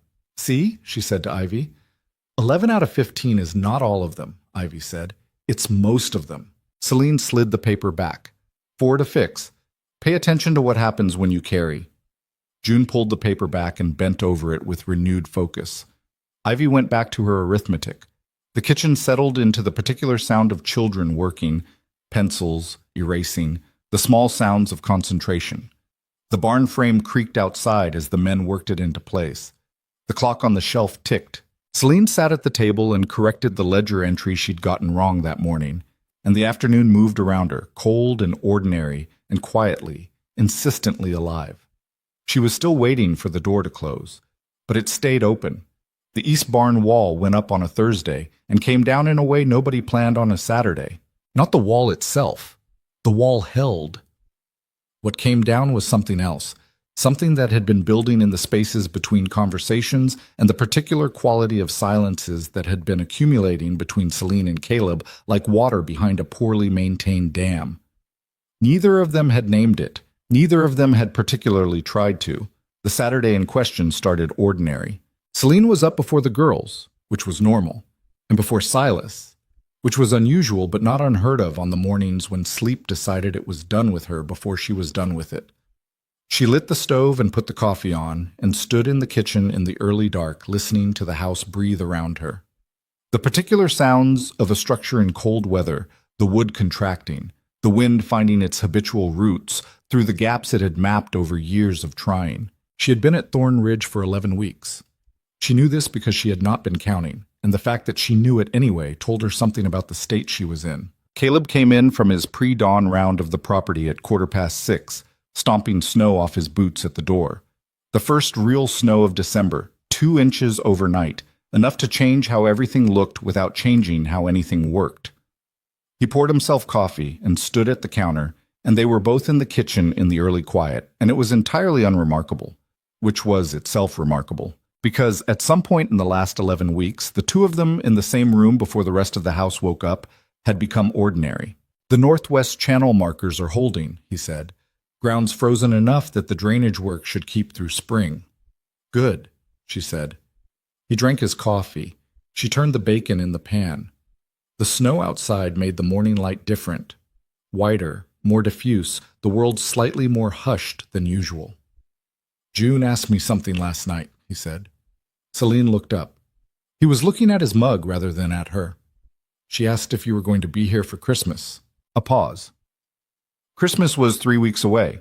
She had not thought about Christmas, specifically, had not let herself think about it the way she hadn't let herself think about a number of specific things that involved her being somewhere at a defined future point in time. "What did you tell her?" she asked. "I told her that was a question for you." He looked up then. "Is it?" It was not a question exactly, or it was a question that contained several other questions inside it, the way his sentences sometimes did, layered, each layer requiring a decision about how far down to go. She turned the bacon again. "Yes," she said. "I'll be here." He nodded. He finished his coffee. He went back out to the property because there was always something requiring attention on a working ranch, especially in the first snow. She stood at the stove and let the words she'd just said sit in the kitchen with her, solid and slightly terrifying, the way honest things sometimes are. She would be here for Christmas. She had committed to a specific future point in time. She turned the bacon a third time, which it didn't need, because her hands wanted something to do. The thing that actually broke open happened that afternoon, and it was not, as things rarely are, the dramatic version. It was not a confrontation or a crisis. It was a door left open that shouldn't have been, and a conversation heard by someone who wasn't supposed to hear it. Celine was in the hallway outside the front room when she heard Caleb's voice and understood, from the second word, that this was a telephone call, which meant he was in the small back room where the ranch telephone had been installed the previous year, and which had a door that did not latch properly if you didn't pull it hard enough. He hadn't pulled it hard enough. She should have walked away. She knew this while she was not walking away. "Not looking for that," Caleb was saying. His voice was low and measured, the particular register of someone having a conversation they'd prepared for. "I understand what you're implying, and I'm telling you, it's not the situation." A pause while the other end spoke. "She works for us," Caleb said. "She's been here nearly 3 months, and she's—" Another pause. He stopped. When he spoke again, his voice was different, less measured, more the way he sounded when he was being honest because he'd decided to be rather than because it was comfortable. "She's not what I planned on. That's all I can tell you." She walked away then. She went to the kitchen and stood at the window looking at the snow-covered yard and the rebuilt east barn wall and the tracks Caleb had left in the snow on his morning round. And she stood there long enough for the cold from the glass to come through to her hands. And then she made herself move. Made herself start on something practical, because practical was the mode she could reliably operate in when everything else was uncertain. She did not process what she'd heard. She filed it. She was good at filing things. The filing held until after supper, when the girls were in bed and Silas had taken himself off to his room with his book and his pipe, and Caleb was at the table with the ledger again, except he wasn't looking at it, which was how she knew he was thinking about the same thing she was thinking about. She sat down across from him. He looked up. "Who are you talking to this afternoon?" she asked. He was quiet for a moment. She had learned not to fill his silences. He was not stalling, he was thinking, and there was a difference. "My brother-in-law," he said. "In Abilene. Ruth's husband. Ruth, the sister-in-law who had left in April. The one the girls still occasionally mentioned in the distant way of children who understood that a departure was complicated. What did he want? Caleb looked at the ledger. He called to tell me Ruth won't be coming back. Her mother's condition is permanent. He paused. He also took the opportunity to ask questions about the current arrangement here. He'd heard things. From Dust Creek or from somewhere else? Does it matter? It matters if Lenore's network extends to Abilene, she said. He almost smiled, without humor in it. Fair. He turned the pencil. He was not unkind about it. He was concerned. About me. About me, Caleb said. About my judgment. He looked at her. He asked if I was thinking clearly. She held his gaze. Are you? A long pause. Long enough to become its own kind of answer. I don't know, he said, which was the most honest thing he could have said, and they both knew it. She looked at the table, the ledger between them with its careful columns of numbers, all the arithmetic of keeping something alive. Caleb, she said, and using his name without the formal prefix still felt like stepping onto ice she hadn't fully tested. What your brother-in-law heard, what the town is saying, is that something is happening here that isn't what it appears to be, something that reflects badly on your judgment and my character. She looked up, and I need to know if you think that's true. He put the pencil down. No. No. Which part? Any of it. His voice was flat and certain, the voice he used for things he'd already decided. My judgment is that you've been good for this ranch and for my daughters, and I don't have a lower opinion of that because people with their own interests have chosen to tell a different story. Vos iki. He paused. And your character. I've watched you for 11 weeks, Miss Mercer. I've watched you every day in situations you didn't know I was watching, which is the most honest view you get of a person. I have no concerns about your character. Barsutbaram Donchi. She was quiet. Something in her chest was doing something inconvenient. What did you say to him? She asked. I told him the situation was mine to manage. He looked at her. And then I told him she's not what I planned on. The sentence sat between them exactly the way it had sat in the hallway an hour ago, with all the weight of the thing neither of them had said. Celine looked at the man across the table from her, the dark hair and the jaw that still needed a razor more often than it got one, and the hands flat on the table beside the ledger and the expression on his face that was not guarded. That was the opposite of guarded. That was just present, looking at her. Caleb, she said very carefully, I'm still waiting for something to go wrong. He frowned slightly. What do you mean? I mean, she stopped, started again. I have spent 7 years moving. Every time something started to feel like it might hold, something didn't hold. And I know, I am aware, that this is not the same as that. But I don't know how to stop waiting for the version where you decide this was a mistake, where some circumstance changes, where I pack the suitcase again. He was quiet for a moment. That's not a small thing, he said, which was what he'd said when she'd told him that belonging somewhere wasn't a small thing, 3 months and a world ago at the pump house. No, she agreed. He looked at the table. When he spoke, it was with the careful cadence of someone who has thought through what they're going to say because they know they're not good at this and they're going to do it anyway. I'm not good at this, he said, confirming her read. I was better at it once, before... He stopped. This was the place he didn't go easily, she knew. The absence at the center of Thorn Ridge that nobody named directly, that existed in the size of the girls' beds, and the way Silas sometimes looked at the photograph on the mantel shelf in the front room when he thought no one could see him. I got careful, Caleb said. After. I got very careful about what I let matter. I know, she said. He looked at her. The girls matter. This ranch matters. And you... He stopped again. But this time it wasn't the stop of someone who couldn't say it. It was the stop of someone choosing the right word. You matter, he said. I don't know what to do with that entirely. But you matter. The fire popped in the stove. Outside, the snow was still, and the dark was the particular dark of a winter night in open country, everything muffled and close.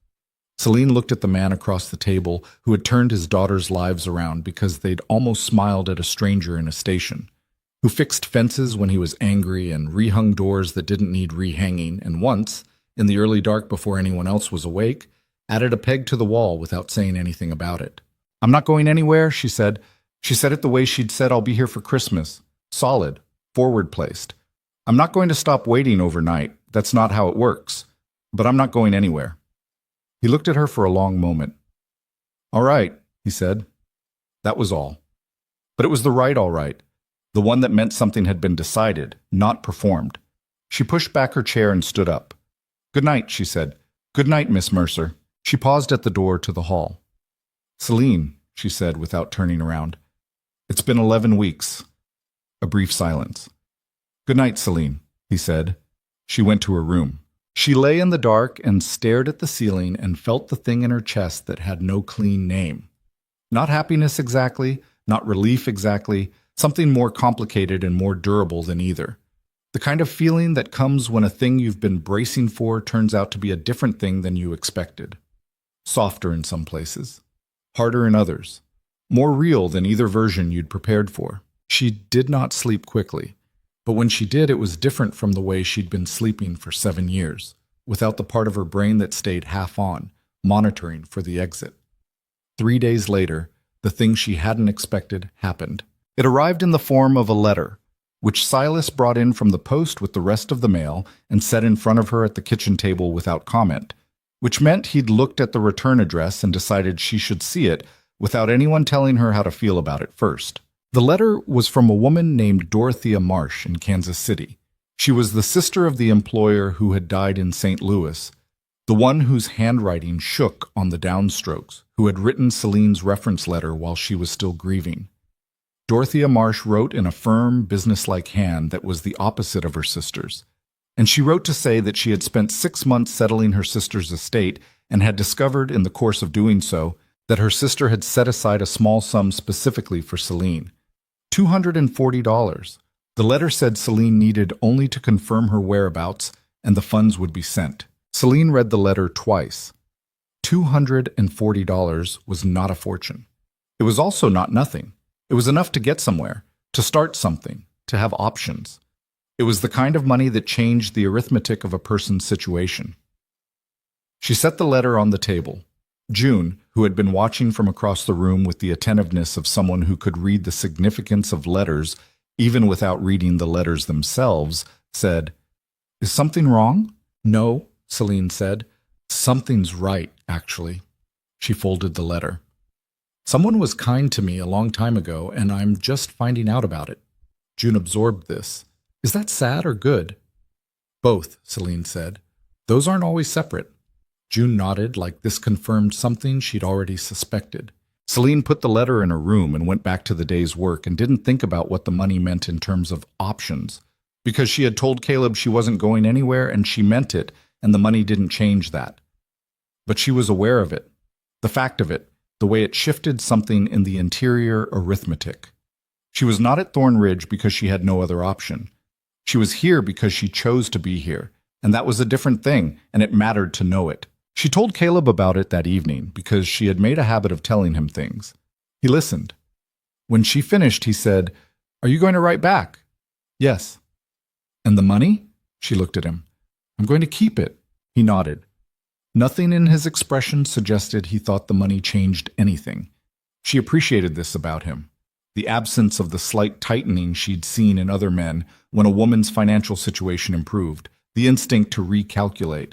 He just nodded, like it was simply good news, like she was simply entitled to have it. "Good," he said, and went back to the fence plan he'd been drawing. The days between that conversation and Christmas were the strangest and in some ways the best of the 11 months Celine would later think of as the year everything shifted. Strange because normalcy, when you're not used to it, feels strange. The way your eyes take a moment to adjust when you move from dark into light, even when the light is what you wanted. And best because of the quality of ordinary life, which she was learning to value in a way she hadn't been able to before. The barn wall was finished on a Tuesday. Hessler stood back and looked at it with the expression of a craftsman considering whether his work meets his own standards, which are always higher than anyone else's, and gave a single slow nod that meant yes. Caleb shook his hand. The ranch hands went back to their other work. The horses were moved back into the east stalls, and Pocket went to his corner and stood there with his customary expression of mild, ongoing grievance. And June stood outside the stall door and told him, at some length, about everything that had happened while he'd been displaced. Pocket listened with one ear forward and one ear back, which is how horses listen when they're paying partial attention and finding it sufficient. Celine watched from the barn door and felt something loosen in her chest that had been tight since the night of the fire. It was done. The burned thing was rebuilt. The structure held. She turned that thought over for a moment before she let it go. The week before Christmas, Dust Creek held its annual market day, a tradition that predated the town's official incorporation, Silas said, going back to when it was just a trading post and 3 families who'd decided to stay. The main street was cleared and stalls set up, and people came from neighboring ranches and the smaller settlements nearby. And for one Saturday in December, the town was larger than itself. Celine went with the girls and Silas while Caleb stayed back to deal with a supply delivery he'd been waiting on. She had been to Dust Creek in all its ordinary iterations, the dry goods, the post, the hardware merchant, but she had not been to it like this, as part of a group that had a recognized social presence. She noticed the difference almost immediately. People who had been neutral to her in recent weeks were now speaking to Silas, and by extension to her, not warmly, most of them, not yet, but normally, which was its own form of progress. Mrs. Fenwick stopped them at the jam stall and talked to Silas for several minutes about the barn reconstruction with what appeared to be genuine interest, and at one point turned to Celine and said, "I heard you had some ideas about the ventilation." And Celine said yes, and they talked about it, and it was simply a conversation between 2 people about a practical matter, and Mrs. Fenwick listened and responded, and that was all it was, and that was enough. June bought a small wooden horse with her saved pocket money and made Celine hold it while she examined every other item at the toy stall with the thoroughness of a buyer who has committed but wants to confirm the commitment was correct. Ivy found a second-hand book she'd been wanting and bargained the price down by 15 cents through sheer reasonable argument, which the stall owner accepted with the expression of someone who had been outmaneuvered but couldn't find the flaw in the logic. They were walking back toward where they'd left the wagon when Adelaide Pike stepped into their path. Not deliberately, Celine could see from the way she'd come around the corner of the milliner's that she hadn't known they'd be there. Adelaide stopped. She was a young woman, actually, not the formidable weapon her mother had tried to make her, just a young woman in a good coat who looked, at that moment, like someone who had been having a difficult several months and was tired of it. She looked at Celine. Celine looked back. Silas, beside her, said nothing, which was his form of giving her the floor. "Miss Mercer," Adelaide said. She paused, like she was deciding something. "I owe you something in the way of an apology." Celine waited. "I didn't know about the fire," Adelaide said. "Not before it happened. I want you to know that. I told Mr. Greer and I'm telling you." Her chin was up, but her voice had something in it that wasn't quite steady. "What was done to your family's property? I would not have—" She stopped. "It was not right." The word "your family's property" landed on Celine in an unexpected way. She felt it. She let herself feel it for exactly a moment. "I believe you," Celine said. Adelaide looked at her, slightly surprised, like she'd prepared for more difficulty than she was getting. "My mother's decisions are her own," she said. "I've told her that." "I know," Celine said. "Caleb said you handled yourself honestly with Greer. That counts for something." Something shifted in Adelaide's face. A small release of tension, the kind that comes when you've been carrying something and someone finally acknowledges the weight. "Thank you," she said. She looked at the girls. "Good day, Ivy. June." "Good day, Miss Adelaide," June said, with the automatic good manners of a child who had been drilled in them. Ivy nodded. Adelaide moved past them. June watched her go. "Was that hard?" she asked Celine. "Which part? Saying she did something right when she was connected to something bad?" Celine thought about it honestly. "A little," she said, "but it was true. And saying true things that are slightly hard is generally better than the alternative." June turned this over. "Ivy does that," she said. Ivy, half a step ahead of them, said nothing, but her shoulders went back slightly in a way that suggested she had heard and was not going to comment and was also not unpleased. They walked back to the wagon through the cold market day crowd, Silas's hand briefly on Celine's shoulder for one moment as they navigated a narrow gap between stalls, Not meaningful, just steadying, and the girls ahead of them arguing about something minor in the way of siblings who have an ongoing negotiation with each other about the world. Celine carried June's wooden horse in her coat pocket, where it bumped against her hip with every step. She did not have a plan for what came next, specifically.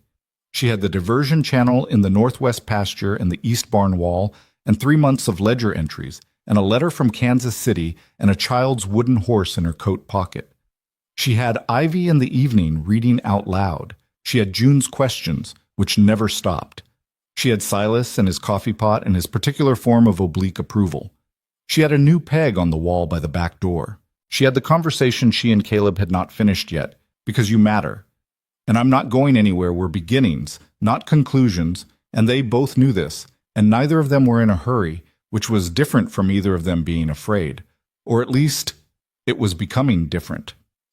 Which is how fear actually changes, when it changes, not all at once, but incrementally, so slowly you don't notice until you look back at where you started and the distance surprises you.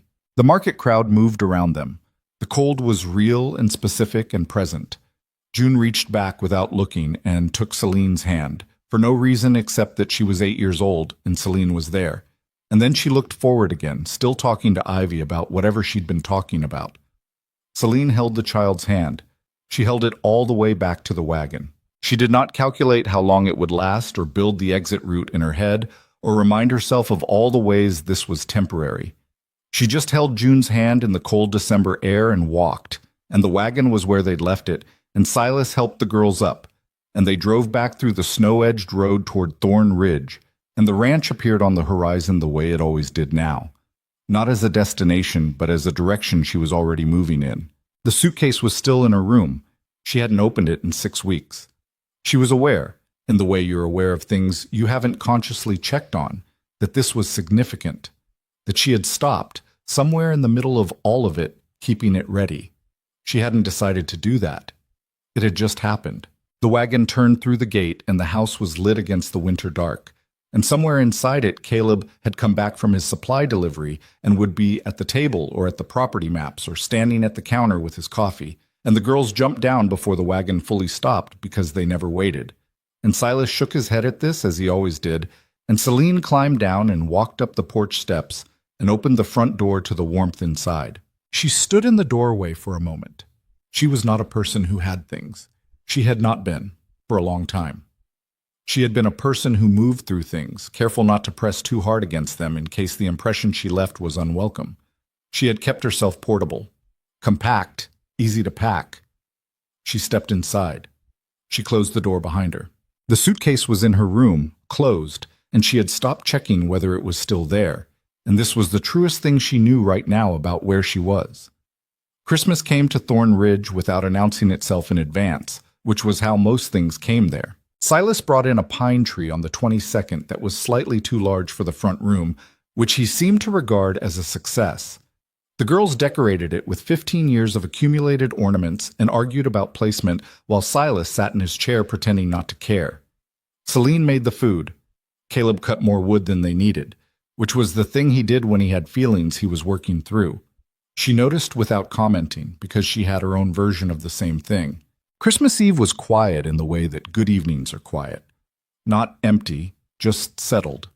The 5 of them at the table after supper, the tree throwing soft light in the corner, Ivy reading aloud from her new book while Caleb listened with the complete attention he gave things that mattered to him. Celine sat with her hands around her coffee and let herself feel it without pulling back from it. This table, this light, these people. She looked away before it became something she had to immediately do something about.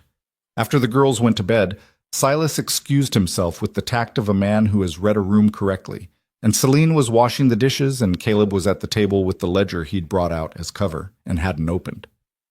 "The ledger is upside down," she said. A pause, the sound of him turning it over. "I knew that." She dried her hands and turned around.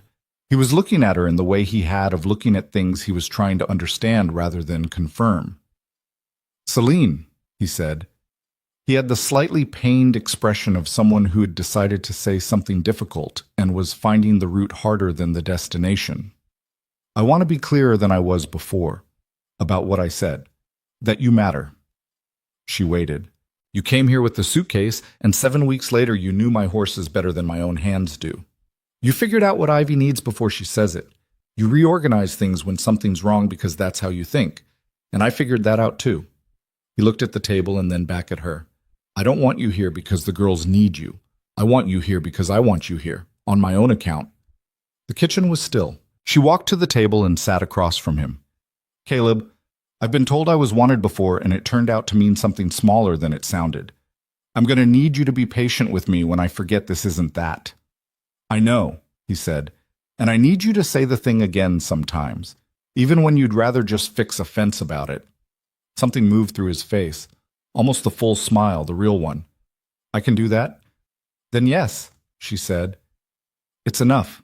They sat at the table a while longer. Neither of them needed anything larger than what had just been said.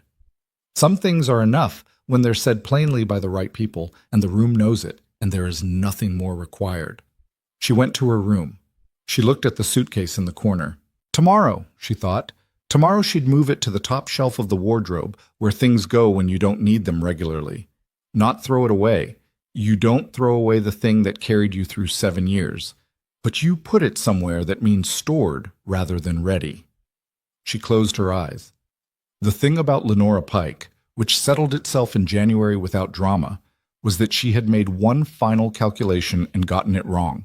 Greer's County filing sat in an office and did nothing visible until it became the entire context through which everything related to Lenora Pike was understood. Her social position, which she'd believed was sufficient ballast against a circumstantial record, turned out not to be. Not after the fire. Not after the people of Dust Creek had spent 3 months carrying her suggestions about Celine Mercer and then been forced to hold those suggestions against the image of a woman coming out of a burning barn with smoke on her coat and a child's pony behind her. People can hold 2 contradictory ideas about a person for a long time, not indefinitely. Eventually something resolves the contradiction, and the resolution carries the full weight of how long it was delayed. By February, Lenora was selling the south quarter of her land. Adelaide, Silas reported one morning over coffee, was engaged to a schoolteacher in Wharton County and planned to marry in March. He said it matter-of-factly, the way he said things that were both significant and settled. Good for her, Celine said, and meant it. She had no appetite for contempt toward Lenora Pike. The woman had wanted things, had convinced herself that wanting them badly enough made any method reasonable, and was now living with the ordinary consequences of that. That was sufficient. Celine had spent enough energy on that particular chapter of her time in Dust Creek, and she was done spending it. Greer came by the ranch one afternoon in February, sat with Silas over coffee, and as he was leaving said to Celine without preamble, "The county filing is complete. No further action required from Thorn Ridge. The parties involved have been spoken to." He paused at the door. "You did right, going back in for that pony. That counted." He left. She stood holding a coffee mug she'd forgotten she was holding. It was over. Not with a confrontation or a public reckoning, just quietly, through the weight of consequences finding their natural level, until there was nothing left to sustain the conflict. She went outside to find Caleb. He was at the south fence line, fixing a post that had never needed fixing, because he'd seen Greer's horse in the yard all morning and had been processing the visit with his hands. She walked out and told him what Greer had said, short and complete. He was quiet. He set the tool down. "I want to say something," he said. "All right." He turned to face her with the full attention he gave things that mattered. "I brought you home from that station because the girls needed someone, and you were there. That's the honest version of how it started." He met her eyes. "But that's not why you stayed. And it's not why I'm asking you to stay now. I want you to know I know the difference." She looked at him, the cold and the flat winter sky and the fence line running both directions across the property. "Caleb," she said, "I know." "I'm not done," he said. She waited. "I don't have language yet for exactly what I'm asking, but I'm asking you to stay while I figure it out, if you can stand that." She thought about the suitcase on the top shelf, about June's hands on the edges of it, bracing, about her own voice saying, "I promise," without any hesitation at all. "I can stand it," she said. The real smile came. Brief, but complete. She filed it in the account she'd been keeping since October, which at this point was substantial. She turned and walked back toward the house. The day the last open question closed came 3 days later, without warning, the way the most important moments usually do. She was coming in from the barn when she heard the sound from her room, the specific silence of two children who have frozen mid-activity upon hearing footsteps. She came to the doorway. June was on the floor with the suitcase open in front of her. Ivy stood beside her with the expression of someone who had not technically endorsed this and wanted the record to reflect that. June looked up. Her face had the quality of someone in the middle of a feeling too large to manage immediately. "I wasn't going through your things," she said. I found it, and it was closed, and I thought—" Her voice went small in a way Celine had never heard from her. "I thought you were packing." The sentence sat in the room. Celine looked at the child on the floor. June, who asked questions adults had stopped knowing how to ask. Who held your hand on cold streets for no reason except that you were there. Who had been watching Celine since the night in the station with those dark, entirely serious eyes. Sitting on the floor with both hands on a suitcase, bracing for something she'd been afraid of since April when Ruth left. "June," Celine said quietly, "I moved that suitcase to the corner last week. I'm going to put it on the top shelf of the wardrobe tomorrow. I just hadn't gotten there yet." June stared at her. "I'm not packing," Celine said. "I'm not leaving." The silence had texture, the held breath texture of a child deciding whether to believe something she wants very badly to be true. "Promise?" June said. Not a sophisticated question, just the bare, plain version of every question Celine had been asking herself for 4 months, stripped of all the protective language adults build around the same fear. She crouched down to June's level. "Yes," she said, "I promise." June looked at her one moment longer. Then she closed the suitcase with both hands, stood up, and said in her normal voice, "Ivy said dinner is going to be late because the potatoes are being difficult." "Potatoes aren't difficult," Ivy said from the doorway. "The timing is presenting a challenge." "That's the same thing." "It is not the same thing." "Give me 10 minutes, Celine said. "I'll sort the potatoes." She moved the suitcase to the top shelf that night, standing on a chair to reach. She pushed it back far enough that it wasn't visible from the doorway, and stood there a moment with her hand on the wardrobe top. It was a good suitcase. It had carried everything she owned through 7 years and 5 cities and a dozen towns and 1 train station in the middle of nowhere on a Tuesday night in October. She was not sentimental about objects, but she allowed herself 1 moment of acknowledgement before she got down and went to bed. The days that followed were ordinary in the way she was still learning to be inside without examining too closely. Not perfect. The soup one evening was oversalted. February was relentlessly cold. The girls argued with the consistency of people who have made it a practice, and Caleb was still better at saying things with fence posts than with words, though he was visibly working on this. What she had was what she had. It was a working ranch in a small frontier town where the gossip had shifted from her to other things, and the woman who'd tried to burn it down was selling land, and the east barn wall was stronger than before, and the northwest pasture was draining clean after 3 bad seasons, and the horses were settled in their stalls, and the ledger was balanced. What she had was a peg by the back door that was hers now, that nobody used anymore because it was understood to belong to her without any conversation about it. What she had was Silas refilling her coffee every morning before she asked, and Ivy reading aloud in the evenings, and June's hand in hers on cold streets for no reason, and Caleb at the fence line turning to face her with both hands off the rail, giving her his full attention the way he gave it to things that mattered. The last evening of February, she stood at the kitchen window after supper, watching the dark outside, the snow and the barn wall, and the smoke from the bunkhouse chimney going sideways in the wind. She had arrived here with nothing. She had arrived here, more precisely, with the specific nothing of a person who has been moving so long that they've stopped believing stopping is possible. That kind of nothing is not neutral. It shapes everything, the way you hold yourself, the way you hold back, the way you calculate exits in rooms you've only just walked into. She had been living inside that nothing for 7 years, managing it, maintaining it, making it functional. She had put it down somewhere between October and now. She couldn't tell you the exact date. That's not how it works. You don't wake up one morning cured of the habits that kept you alive. You just notice eventually that you stopped checking whether the door is still open because you stopped needing to know. Caleb came up beside her at the window. He didn't say anything. He looked at the same dark yard she was looking at, and they stood there in the ordinary way of people who have gotten used to standing in the same place. "You all right?" he said. She considered the question honestly, which was the only way she knew how to consider things. "Yes," she said. He nodded. He went back to the table. She stood at the window one moment longer, and then she turned around, into the warmth and the light and the sound of the house in the evening.